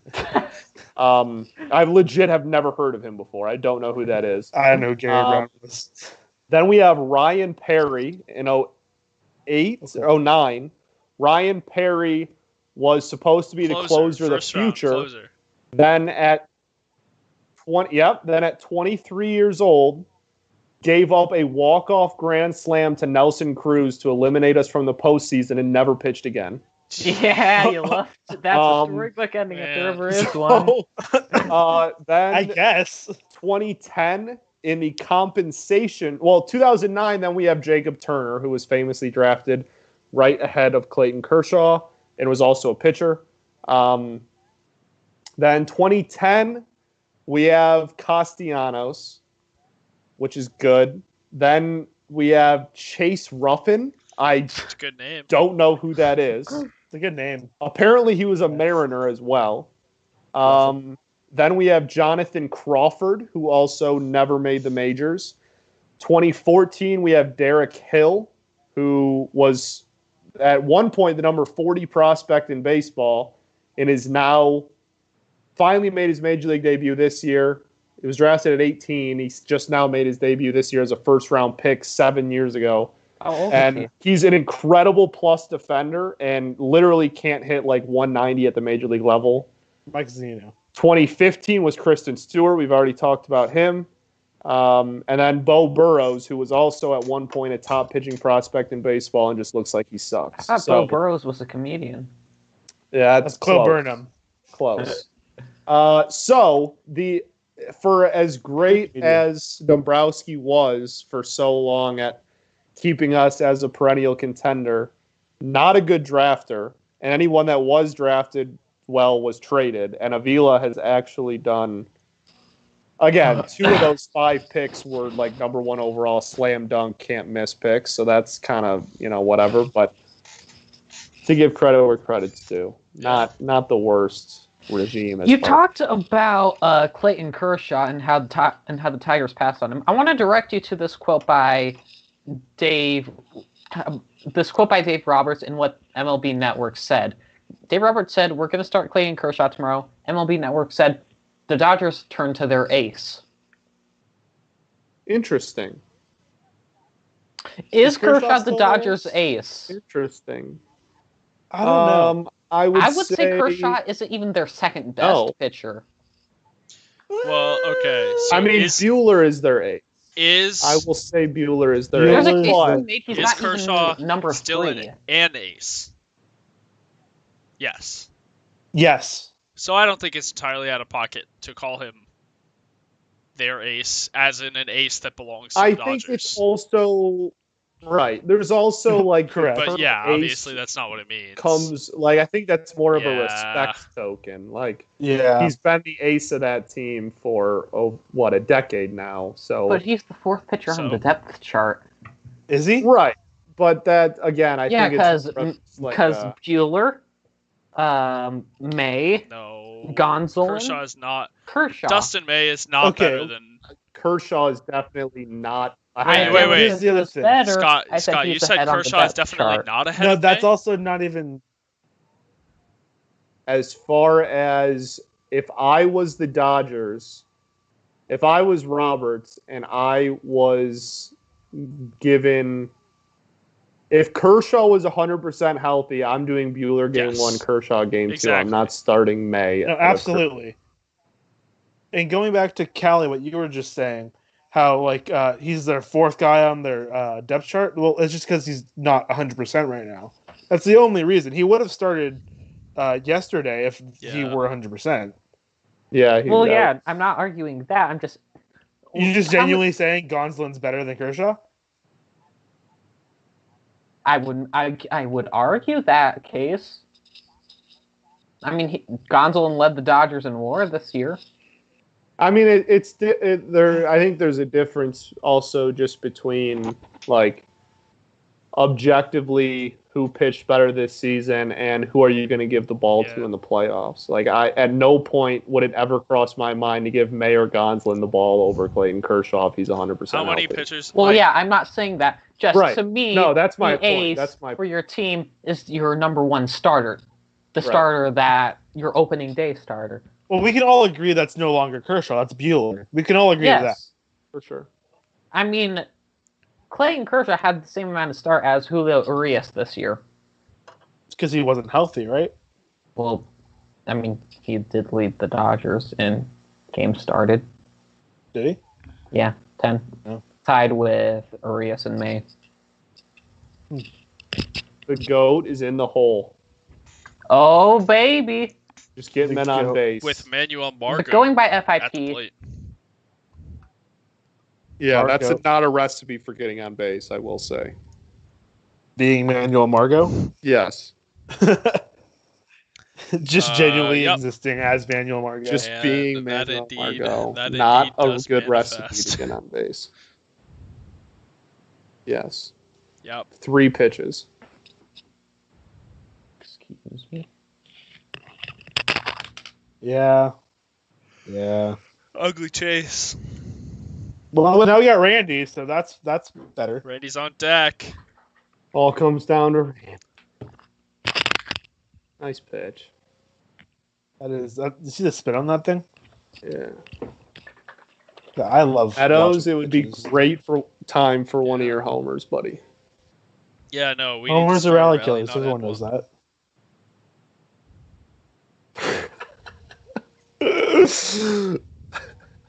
So he needs to just hit a double. He says.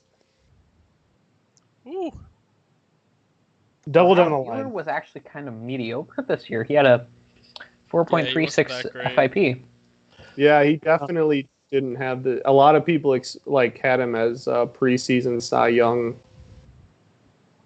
predictions, and he definitely didn't. Just say my name. No, a lot of people did though. Do you actually think that, or is that the homer in you? Both. Yeah. I don't know. Both? You think over it's Bauer? real close. I think if Bauer, I think it's Bauer also has good. the narrative, but he doesn't if have Bauer the stats. had, I think Bauer was due to get shelled at some point soon.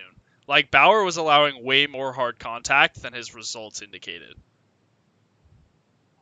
Sure. That's true. Bauer has the boomer stats, and Darvish has the advanced analytics. Yeah. That's honestly what it comes down to. That's true. But the Like boomer stats are going to Darvish- get you the... Yeah. Bauer's going to Darvish was leading him I in will ERA. say that Bauer Darvish is has like the second to narrative last start. He allowed 4 with, runs, and that put him over Bauer in ERA. That was Yeah,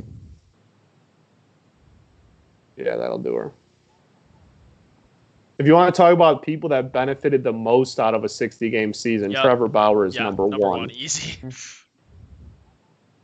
He has Yeah. never put together a full season, even remotely close to what he did in 10, 12 starts this season. That he easily benefited more than any other player in baseball from the 60-game season. Because it's his contract year, too. Just happens to be. He's gonna get third. I do think that taking a 1-year deal is a massive mistake by his part. Oh, I don't know. He for this said that upcoming season? for the duration of his career, he's only I 1-year agree. deals. Yeah. Yeah, he's also said on Twitter lately that he would reconsider now. Well, yeah, because Good. I he's hope about he to get does. thrown Well, honestly- Cy Young money. honestly, so, yeah, though- that'll change that. So the I goat is li- also like up right I now. like the confidence from him to say, I will only sign 1-year deals for his career. Like, the motivation behind that is Yeah. I want to be motivated every single year to do it as well as I possibly can to make the money that I deserve. I can make the contract most year every year. Sure. Every year a contract. The line between confidence and outright stupidity is thinner than the hair on a pig. Absolutely. That's the most. I've never heard that phrase before. Yeah, that's what I was gonna say. Maybe. That's a very Arkansas phrase there. Mike Sweeney's from Orange County, California. Drew Smiley's from Little Rock, Arkansas. Drew Smiley, Tigers legend. Drew Smiley, current Giants ace. He's a free agent this upcoming year. Yeah. Tigers legend. Where do you think, what kind of deal do you think Kevin Gausman gets, Diego? Oh, that was the other guy in that trade, by the way. It was Drew Smiley and Adames for David Price. 12 million a year? Oh. 12 million a year? Not a good look from the GOAT. The GOAT. Goes down. Not a good look from the GOAT. It's because he didn't throw him a fastball. They're afraid of him. Absolutely. They're afraid of him, so they're going to not pitch him the pitches he likes. Yeah. Cowards. What losers. Cowards. Truly, unbelievable. Absolute frauds. All right. Well, frauds. These are all correct, accurate statements. If the Rays can't get a run in the top of the ninth, we are 1 inning away from the end of this game. Yeah. Yep. Yeah. The Michael Brantley ground out that inning was 103.5 miles an hour. Yikes! That's a hard hit ball there. 260 expected batting average. That easily concuss you if it hit you in the head. Oh yeah, you're dead. Concussions 0 out of 10 would not recommend. I would agree. Michael Brantley also his single earlier was 104 off the bat. Jesus Christ!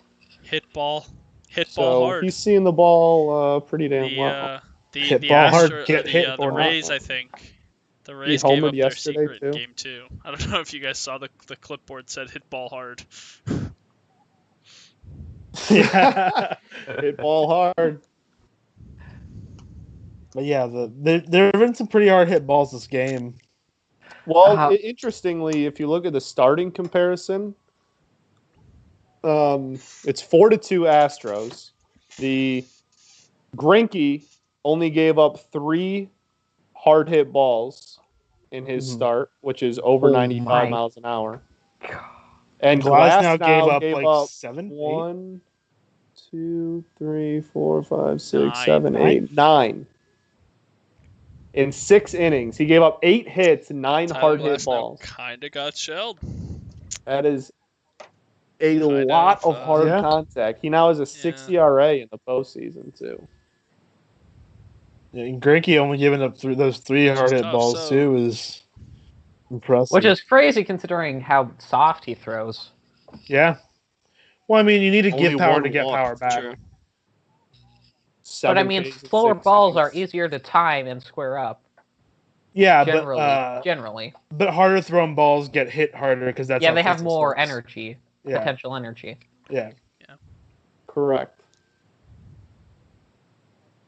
So yeah, it doesn't surprise me that Greinke doesn't give up a ton of hard contact, like in a game like this where he did throw a lot of off-speed stuff. I mean, also, well, I mean, his to fastball succeed as a slow-throwing guy, you have to be good at contact management.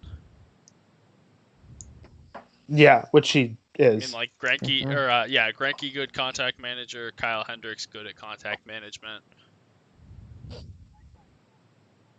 Mike Fire's not good at contact management. Mike Fire's not good, period. Yeah. Facts. Mike Fire's Tigers. People seriously thought that he should have started in the wild card series over Bassett or Manaea. Over Chris Bassett. Or Luzardo. Okay, maybe not Bassett, but over Manaea and Luzardo, they wanted Mike Fire. I remember seeing that. And I'm like, no, it's a dumb thing. I think I even talked about it once. I'm like, maybe they start Fires. I could see it happening. It's not a good decision, but it's one I can see them making. If the Astros series went to 5, yeah, but not in the wild card series. Look at this guy, Aaron Slegers. Is that his name? It's a good name for a baseball player. Swigert? Aaron, your mother. I mean, let's be real Where's honest. the Scott Bentley boom sauce graphic? Where is that? Great piece of hitting by Scott. By Scott Bentley. The great piece of hitting sauce graphic for Scott Bentley. Where's that? Just have an outline of my hair. Oh. Altuve with a great piece of bunting. Can we make that actually happen a very poor at piece some of point? bunting? You can't have a great piece of bunting. Everybody knows that. My favorite fact is that Cody Bellinger had like a 300 WRC plus on bunts last year. Wait, really? Yeah, look it up. That's incredible. I kind of love that, actually. I think it was because they were against the shift and he was able to get extra bases from them. Yeah, probably. Yeah, that's fair. Because he got that means I should probably look up. Was it Craig Biggio who bunted for a double? It was Quentin someone. Berry bunted for a double. Tigers legend Quentin Berry. His first major league hit was a double. Yep. Quentin Berry got called up. Quentin Berry is one of the most fascinating players of all time. He only had a 4-year career. He got called up in 2012 when we made the World Series. His first at bat was a bunt double. And then he went on to have... He hit us the rest of the year? No. He then, I want to say he OPS'd like 900 in the month of May after being called up. Then slowly declined, and by the postseason, he was a horrible hitter. And so he was like hot start, rookie sensation, bunt double, and he was fast. He was so fast. And he at Alberto Mondesi fast? But he tied the record, the American League record, I think, for most stolen bases in a season without getting caught stealing once. He went 21 for 21. In his rookie year for stolen bases. Are those the only good 21 piece of times running. he got on base? And then Good piece of running. yeah. So, well, like I said, he actually did have an insane like May/June. I want to say he was pretty good in June too, and then it was just like post All-Star break really is when he was back down to like the regression that because he wasn't a good minor league hitter, and he was like a 28-year-old rookie, 29-year-old rookie, Old. But he was fast and he was a decent defender, and we caught. We're in the middle of a World Series hunt, and he caught fire during the season. So. And we didn't have a corner outfielder, so he just played corner outfield and stole his way. You're giving me and he was a legend. vibes right now. Yeah, same type beat on Billy it. Hamilton Orlando. So then he made the playoff roster. Was our pinch runner the entire postseason, and then 2013. I'm pretty sure he got DFA'd before the All-Star break, even in 2013. So brutal, man. Horrible hitter. And then in 2014, he gets signed by the Orioles and is the starting right fielder for the Orioles when they sweep the Tigers in the ALDS. Yeah. And then, no. So he only played 3 seasons. It was 2012 he was with us. He got DFA'd in 2013, signed with the Red Sox, was on the Red Sox postseason roster when they beat us in the ALCS in 13, and then went to the Orioles in 2014. So he went from the Tigers to the 2 teams that eliminated the Tigers the next 2 seasons, and then left baseball. Amazing. So we call it karma. One of the craziest careers I've ever seen. You'll love to see it, though. As far as just incredible. like weird, just like most unique careers you'll ever see. Absolutely. That was a heck of a What the heck? play. So we're headed to the top of the 9th. Heck And of a this double is the play. Rays' last opportunity to score to keep this game alive. Oh, yeah, heck of a double play. And yeah, They got to grab 2 runs here. They just blew through the top of their order in the top of the inning.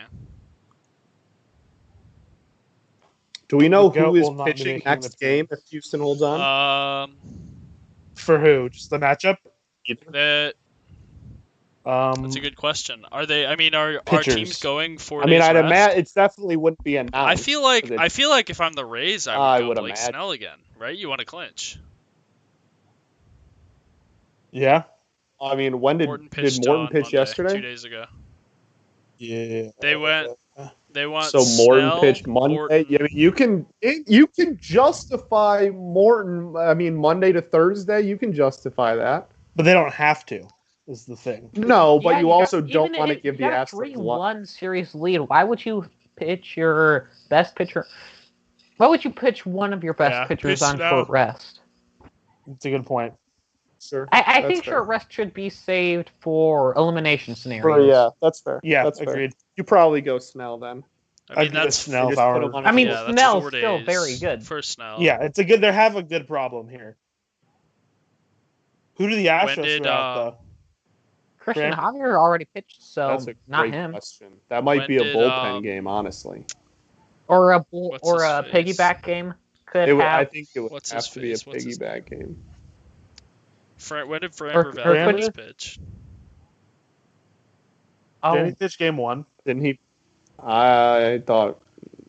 If he pitched game 1, I could be wrong. Valdez. If he pitched game 1, you definitely go Valdez. Yeah. Absolutely. Valdez is Framber Valdez. Very good. That upsets me. He took the loss in game 1. I thought he pitched yesterday, but I think you're right. No, I think you're right. He pitched game 1, 6 innings. Then that's definitely who you go. Absolutely. Easy choice. Did the Rays need to go for a double play there? Didn't they have 2 outs already? No, they had 1. Yeah, yesterday. Urquidy went yesterday. Who went game 2? Oh, I was. Wait, I really like how the Astros are using their pitchers this offseason. This postseason. Oh yeah, but they've gotten rid of the majority of the starter reliever dynamic, and instead have just switched it more into pitchers who can go long and pitchers who can go short. Yeah. That's kind of been a trend baseball-wise, honestly. Yeah, but I talked about it on the early this year in the This Week in Baseball podcast about how the Giants were doing something similar with Drew Smiley and Kevin Gossman and stuff. Yeah, that was the first This Week in Baseball broadcast, because I was part of that one too, I believe. Wow, Choi swung the helmet off with that one. How can you not love him? G-Man Choi. G-Man Choi. If you don't love G-Man, you don't love baseball. Who do you think all right. Which baseball players are the most memorable for their antics, for lack of a better word? Carlos Gomez came to mind when you said that for me. It's a good one. Kevin Plawecki, the Blue Jays one has to be up there. Who? You know, the monkeys never cramp guy. Oh! Yeah. I loved him. Guy that ate all the bananas. 2 bananas every day. So you don't cramp. That's up there for sure. Mm-hmm. No, I think Cargo's honestly a great pull as well. I mean, if you honestly, if you you almost have to eliminate closers from that, because they're all closers are weirdos. So, that's Jose why Valverde obviously had his weird ass dance that he did, and then Fernando Rodney. Yeah. Well, isn't that a celebration? Yeah, but that's antics. No, if I may go on a Cargo tangent. So Cargo was with the Cubs for a short amount of time last season. And so I was going to go to Cubs-Angels game in April, and April 14th, and it was snowing in Chicago. So they postponed the game. Game happens on June 3rd, June 2nd, June 3rd, somewhere around there. And this is right after the Cubs have acquired Cargo. And so my dad works downtown Chicago. So I just go in with my dad to work, and then we're going to go to the game in the afternoon. Well, the lineup comes out like midday, and it's Cargo's Cubs debut, and he's playing right field, and he makes like this insane catch in right field. Literally, Wrigley Field went insane when Cargo makes this catch in right field, and I think that was like his one good moment with the Cubs last year. But it was like so weird to see Cargo's Cubs debut, and he made this great catch in right field, and like, yeah, and then did nothing. That's I just always think of how good those Brewers teams could have been. Yeah. Brown juiced though, so. Shout out Niger Morgan. That is a great name. Yeah. Yeah. Niger Morgan. What a name. What a pull. That walk-off is all you want to talk about some of the most electric plays in baseball history. I'm not going to say it's one of the like best walk-offs ever because it was like a not, but that is pure electricity. That walk-off is pure electricity, man. Niger Morgan for about a season and a half was unreal. I can't believe nobody said Adrian Beltre yet. Yeah. Adrian Beltre. Well, I mean, I feel like that's the obvious answer. That's like for sure a good one. Oh, I love Beltre.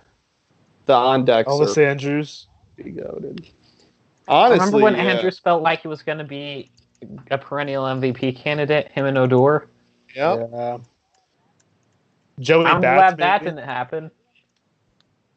Yeah, Bautista's up there just for the being one of the first like guys that carried the torch to make bat flipping a thing. Yeah. And he'll forever be grateful for that. Absolutely. Can we talk about G-Man Choi working back in that count, though, for the walk? He's the GOAT. There's just no comparison.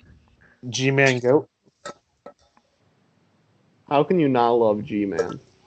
G-Man and Randy. So, obviously Aubrey Huff, but he doesn't count because he's a bad person. No. We don't speak I of don't him. even say Aubrey Huff's name. Is G-Man one of the top raised first basemen in history? Give me another. Wasn't there was a Carlos guy traded from the A's. Carlos Pena. He was a Tiger Pena. too. 2002 featured in. Even if we're including Huff, I think Pena's a better player. Pena, for as far as strictly Rays career, Pena's only All-Star game appearance was with the Rays. I'm gonna jump back to what year? 09? Was he the? I'm going to jump back to the conversation we had earlier about bad trades, because you were talking about trades with the Rays. It just sparked this terrible memory. Cubs traded Chris Archer to the Rays for Matt Garza. Woo! And if you remember how good Matt Chris Garza. Archer was with the Rays, Chris Archer was a stud with the Rays. He was good. He was so good Cubs that traded fantastic. I'm honestly inclined to defend the Pirates trading for him. The Cubs traded him before he made his major league debut, and he was a well-regarded prospect. They traded him for Matt Garza so they could win 60 games in 2012. Solid, really solid. I think that was one of the moves that sealed the casket of Jim Hendrys as the Cubs GM. Matt Garza was I would argue that I totally Presley's finally in. Woo! I'm going to argue that Fred Crime Dog McGriff is the best base. Fred McGriff. And a fantastic base Ray in history. Hall of Fame snub. Oh, dude, also Cubs legend for a couple of years too, obviously. But if High Pockets Kelly is in the Hall of Fame, why can't Fred McGriff be in the Hall of Fame? Crime Dog. Fred McGriff is genuinely one of my favorite baseball players to ever play, ever. That's not a bad pull. One of my favorite non-Tigers ever, easily. But yeah, I would say that he, in his 4 years with the Rays, 5 years with the Rays, OPS 860, one-time All-Star 122 OPS, 100 home runs in 5 years. Yeah, that was kind of the twilight. He was in his mid-30s by then, but still. I mean, he could hit home runs like nobody else. Oh, yeah. What did he finish with? Like not 500. No, like he hit 400 500. career home runs. He finished 7 short of was it 500. 493? Oh He my finished with goodness. Okay, I thought it was. I 493. definitely remembered Yikes. 500 being somewhat significant in his career home run total. Yeah, 500 usually the. I was Benchmark. gonna, If you I hit was that, gonna you're in the Hall of say, Fame. He tried to go back to Tampa and get to 500, and in 27 games at 40 years old in 2004, he only hit 2 home runs and then got Yeah, I was gonna just say, cut, can so. you really What's his say, OBP? like, is it 270? possible to say that he was 7 home runs from the Hall of Fame? I don't. I think Yeah, there's I a think case. that's fair to say. A first baseman that has a 52.6 Yeah. career WAR, and he has 1,500 RBIs. Yeah. Those are good stats. He's also only 10 hits shy of Man. 2,500 too. If he would have had 2,500 hits and 500 home runs, there's definitely an argument that he There's would a be in the Hall of good Fame. case. Where is the like? I mean, there's a good case. I was Case gonna he should say, be is the in line already. really like hard at 500 and 2,500 if he was that close? I mean, I'm not Yeah. saying I agree with that. Well, I'm just and so saying I'll be that's honest, how I voters think part are. of the reason why he didn't get in is because he was on such a crowded ballot. Absolutely, very that's much be definitely it. a fair. Also, he was Yeah, never actually. on Winning teams. outside of his Braves tenure. He was really never on a good team. No, but I which kinda definitely sucks. remember. I mean, he won the definitely ring No, I with the definitely Braves. remember, like, but- when I was looking at Hall of Fame ballots in these last couple off seasons that were the most, like, the end of McGriff's time on the ballot, like, I Stacked. just couldn't vote for McGriff. I felt like Yeah, the past few Yeah, years have been. that's what stacked. I'm saying. Like, I never felt like McGriff was necessarily one of the most 10 deserving on the ballot, which means that's a stupid rule. Right. Compared to the upcoming 5 years, the most deserving one looks to be like, I don't know. Double play. Oh, safe. Um, Oh, coming up he gingerly was part of the there. big three. He pitched for the Tom Braves. Glavine. Not Barry Zito, not Mulder. Tim Hudson. Tim Hudson. Hudson looks to be the most deserving Hall of Famer coming up on the ballot in the next Tim 5 years. Hudson, And World I don't Series think champion? he's a Hall of Famer. Wait, what? Wait. When's I was when's talking Big about how Papi on the compared- ballot? He's in the next 5 years. Soon. Okay, it's said from him. Yeah, Big Poppy's going to be a first ballot. Like Shane Victorino? Like, I don't No. think there's any deserving Hall of No. Famers coming up for a while. And so Not for a Poppy. little bit. There's got to be some. I So think Fred McGriff's well, there's a couple, I guess. I would say, well, the season he won the ring, he had a 4.5 WAR, OPS over 1,000 with 34 homers, 8th in the MVP. His highest MVP finish was 6th, which he finished in 89 with the Blue Jays, where he led the league in home runs, OPS plus, and had a 6.6 WAR as a first baseman. So impressive. that's leading the league in all those stats and having that good of a WAR. I'd say is pretty. I mean, just the sheer fact of being on an MLB team for 20 years. Oh, that's deep. Off the wall. Ryan, oh my gosh, it's a 1-run Willie game. Adames. All right. Let's go. Ooh. One out left. Former Tiger. We just breed postseason production, just not with us. Outside of Detroit. All right, here's a question for you. Who's your favorite player with less than 10 career WAR? How much career WAR does Brandon Inge have? Yeah. How did I know that was immediately? He was an all-star once. He was in the Hall of Fame. He was in the Hall of Fame Derby. He was in the Home Run Derby. Yeah, he had 0. He's a record holder. Least amount of home runs ever hit in the Home Run Derby.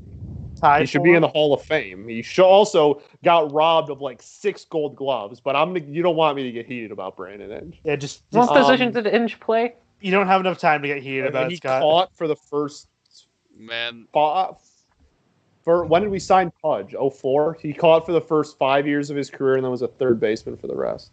I thought he was a second baseman. I'm trying to think of guys that I like- who have less than 10 WAR. I got 2 for you. Eric Okay. Sogard and Brandon Moss. Those are 2 good names. Brandon Moss, I for don't, one season, was a home run King. Yeah, 2012. He had like a 160 WRC Brandon Moss. plus. Oh, pass ball. Let's go, Brandon man. Moss, almost the 2014 AL You're wild ahead of card Royals killer. Hero. Matthew says San Juan freaking Soto. Otero. Matthew says Juan Soto, I was 9.5 gonna, career I was WAR. gonna say, is it cheating if I say That's Ian a good Happ, who's point. like definitely going to have 10 career WAR?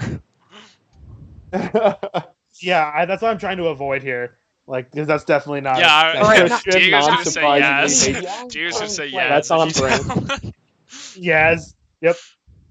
Yes. Oh, that was right in the cup. Easily. Ouch. No, I'm trying to think. How much WAR does like I don't know, like Brian Wilson have? The Beach That's a good- Boys member? There's no way he has like more than Okay, yeah, so- 5.6 WAR for the Oh. beard. There you go. Oh, really? That's a good pick. I mean, I hate him, but you can have him. Immaculate beard. Well, for including relievers, you know who I have to go with. I mean, man, Not like anyone but JD Wendelken. JB. Oh, this is a terrible time Who to would have that to be? pee How this much- badly. I have to look people up. Get a cup. Yeah, In a water bottle, bro. How much WAR did Dimitri Young have? If you get the Not pitching they change, better. you'll be saved. Dimitri Young with Yoshi 12 Tsutsuga. WAR, so that just breaks my streak there. Dimitri Young, Chris Shelton definitely didn't have 10 WAR, so that's definitely going to be safe. Yeah, I Chris don't know. Shelton with 4 career WAR, he's up there for sure. Chris Shelton statistically had the greatest 2-week stretch to start off the season in the history of baseball. Oh, Pedro Love Strop. that. That's a good one for me. I like Pedro. I'm trying to think of guys for the Giants. Wow, Coco Crisp had 30 career WAR. Yeah, we talked about that earlier. Second among. Second for That should player be named named later. I was just like, only knowing him for his time with the A's, not knowing he had a 1, 2, 3, 4, 5, 6, 7. He had an 8-year career before that. What's Joe Panic's career WAR? It can't be that high. No, it's easily negative under. 90. I don't know. Remember when Joe Panic was a key member of the Giants? No, Yeah, but Joe Panic sucks. hey. Oh. I Yeah, cannot 7.3 stand career WAR. it. Joe Panic is my answer. 7.3 WAR. How much does Brandon Crawford have? Like 17? I'd imagine he's got a probably- pretty good defender. He's probably got a decent Here, let me look him up. number there. I just kind of assume. Wow, Crawford- 25 career WAR for Brandon Crawford. Ooh. That sounds about right. Oh, swing and a drive. Oh my gosh. Did the game just end? I don't know. You're ahead of me. Oh. He's ahead of Game me, and over. he's just going like, Game Okay, over, that's, man. Oh man. I thought he got a hold Kind of of looked it. like it off the bat. dang. What a What was game. batted ball stats? I got him here. They honestly probably weren't that good for expected batting average at least. Yeah, 94 off the bat, expected batting average of 160. Not even a hard hit ball. Yeah, no. I love this stat. Houston Astros, 13 blown saves of the season. Second most in MLB. Angels with 14. Yeah. Angels had to be the worst. How are the Yeah. Giants not the worst? Or up there? They Who? only had Jim. 11. Giants. Jim says. Was it only 11? It You felt like guys so much Jim, more. Like Jim won says like Possum- quite a bit of games there. Yeah, we also lost quite a bit Possum on witted. blown Possum 9.2 career witted? WAR. Possum witted. I have to look up Possum Witted. That's a name. I'm looking up Possum Witted. Played from ASAP. 1912 to Awesome. 1922. 9.2 career WAR. 10-year career. He was a outfielder, third baseman, and first baseman. What You year love- did he 1912 to play? 1922. 1912 to 1922. Gosh, that's incredible. What a pull. 23 career home runs. Buried in Wilmington National Cemetery. Ooh, Mark Canada's another good one. 7.5 career His WAR. first Do you guys name was remember actually Brandon Beachy? I do. Brandon who? Beachy. Beachy? Like the... Like a beach with a Y at the end of it. oh. Yes, Possum witted World Series champion. Brandon Beachy. I see him. Possum 2.7 Whitted, career WAR. 1914 World Series champ. So he's one of the best to ever do it. There have been That's worse true. players to win a World Series. Oh, absolutely. Like Aubrey Huff. Hey, Possum Whitted career OPS plus of 96. That's respectable. Like, what's his name? Like Alcides Escobar. Yeah, No. he's the worst player to ever win a World Series. Absolutely. Yes. He had an OPS plus of 4. So, yeah. Of 4. I hate that team, bro. Hey, Alcides Hey, Escobar, Major League career lasted Alcides longer than Escobar the hit one of Confederacy. 2 Royals home runs in that series. Yeah, and the rest of time, he struck out every single plate appearance. In that World Series, he had a 692 OPS. Oh, that's his career high for a season. It would be. He also Noah Syndergaard. I don't remember what game it was. Noah Syndergaard. I think it was Game 2. Noah Syndergaard threw at his head like first pitch of Game 2. That sounds about right. He was an all-star. Why? He was an all-star in 2015 with a 614 OPS. That year He of voting barely was ridiculous. OPS 6. His OPS plus year was of voting was so 67. That was the year that you guys almost had the entire almost got Omar Infante infield into the All-Star game. Yeah, Omar Infante. Yeah. You're not going to slander him, though, because that's not. No, you're not, because we're not accepting Omar Infante. I forgot Ben Zobrist played second Never. base for the Royals in that World Series. Okay, yeah, so Alcides Escobar was the worst player on that Royals team. The worst starter, anyway. He's the worst. Hey, shout out to A's legend Ben Zobrist. I shout love out to Ben Zobrist, the Ben Zobrist. I think Ben Zobrist should be in the Hall of Fame. I don't know that. I don't think he's I quite don't know about close that enough. He was the first ever super utility player. I'm just so sad That's at also how his fair. career ended because he deserved a hero's exit. He went on the restricted list because he was going through divorce proceedings with his wife.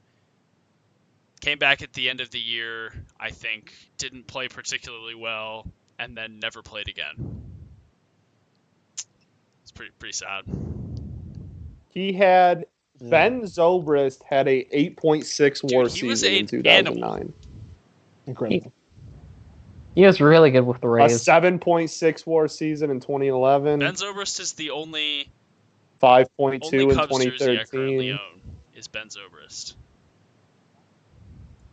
Yeah, That's a good pull. Is he like your god because he played for both your teams? Yes. Is there like no higher pinnacle than Ben Zobrist? Wait. Bo Jackson didn't have 10 career Bo wars. Jackson's Well, a good yeah, pull. of course he Because did. he only played it like 3 years. Hardly ever Bo played a Jackson's full good season. pull. That's also fair. Hey, he was an all-star. Yeah. Batted cleanup in an all-star game. Bo Jackson's That's got to be pull. more so for the name. You had an 8.3 career WAR. I think I have a new favorite player, Jason Bourgeoisie. The bourgeoisie.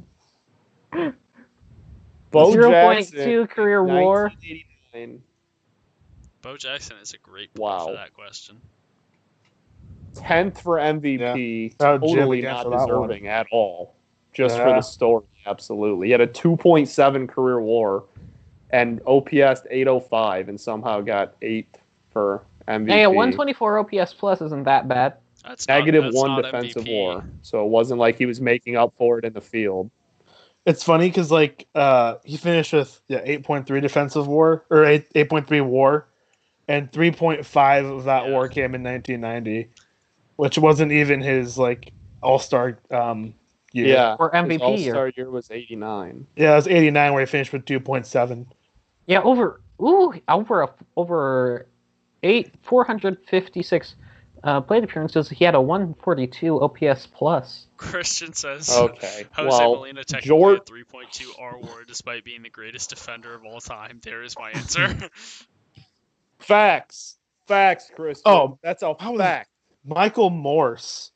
Oh, Wow, Michael Morse. more jersey numbers than he had career WAR. That's That's good. true. Michael Morse for career work. Michael Morse Michael Morse is a better answer than Joe Panic, I think. Hey, shout out to the 1989 MVP voting for having Pedro Guerrero with 1.9 career WAR get a first place vote and finish third. If we want to talk about undeserving MVP votes, can we talk about Kevin Pillar? Yeah. This game ended a while ago. Yeah. Wow, yeah. This MVP voting is just going to make me mad again. So yeah, so that's the game. We go to a game 5 tomorrow night. Game 5. I think we're doing another broadcast. I don't know if we're doing that game or the other game, but we're definitely broadcasting. Sure. May not be the same 4 of us, but might be at least 1 or 2 of us. I think I'm already confirmed back tomorrow. So I might be back. Well, regardless of the who game. it is, some of us will probably, hang around and chat and be having a good time all around. So thanks for those of you who joined us. Had a good game tonight, and we look forward to more great baseball. Maybe at least on the NL side, more contested baseball tomorrow night. As Joe and Jack Buck once said, we will see you tomorrow night. Yeah, the chat was great today too. Awesome. So thank you chat for that. Was that was very good. It was popping off. Yeah. So, thank you everyone.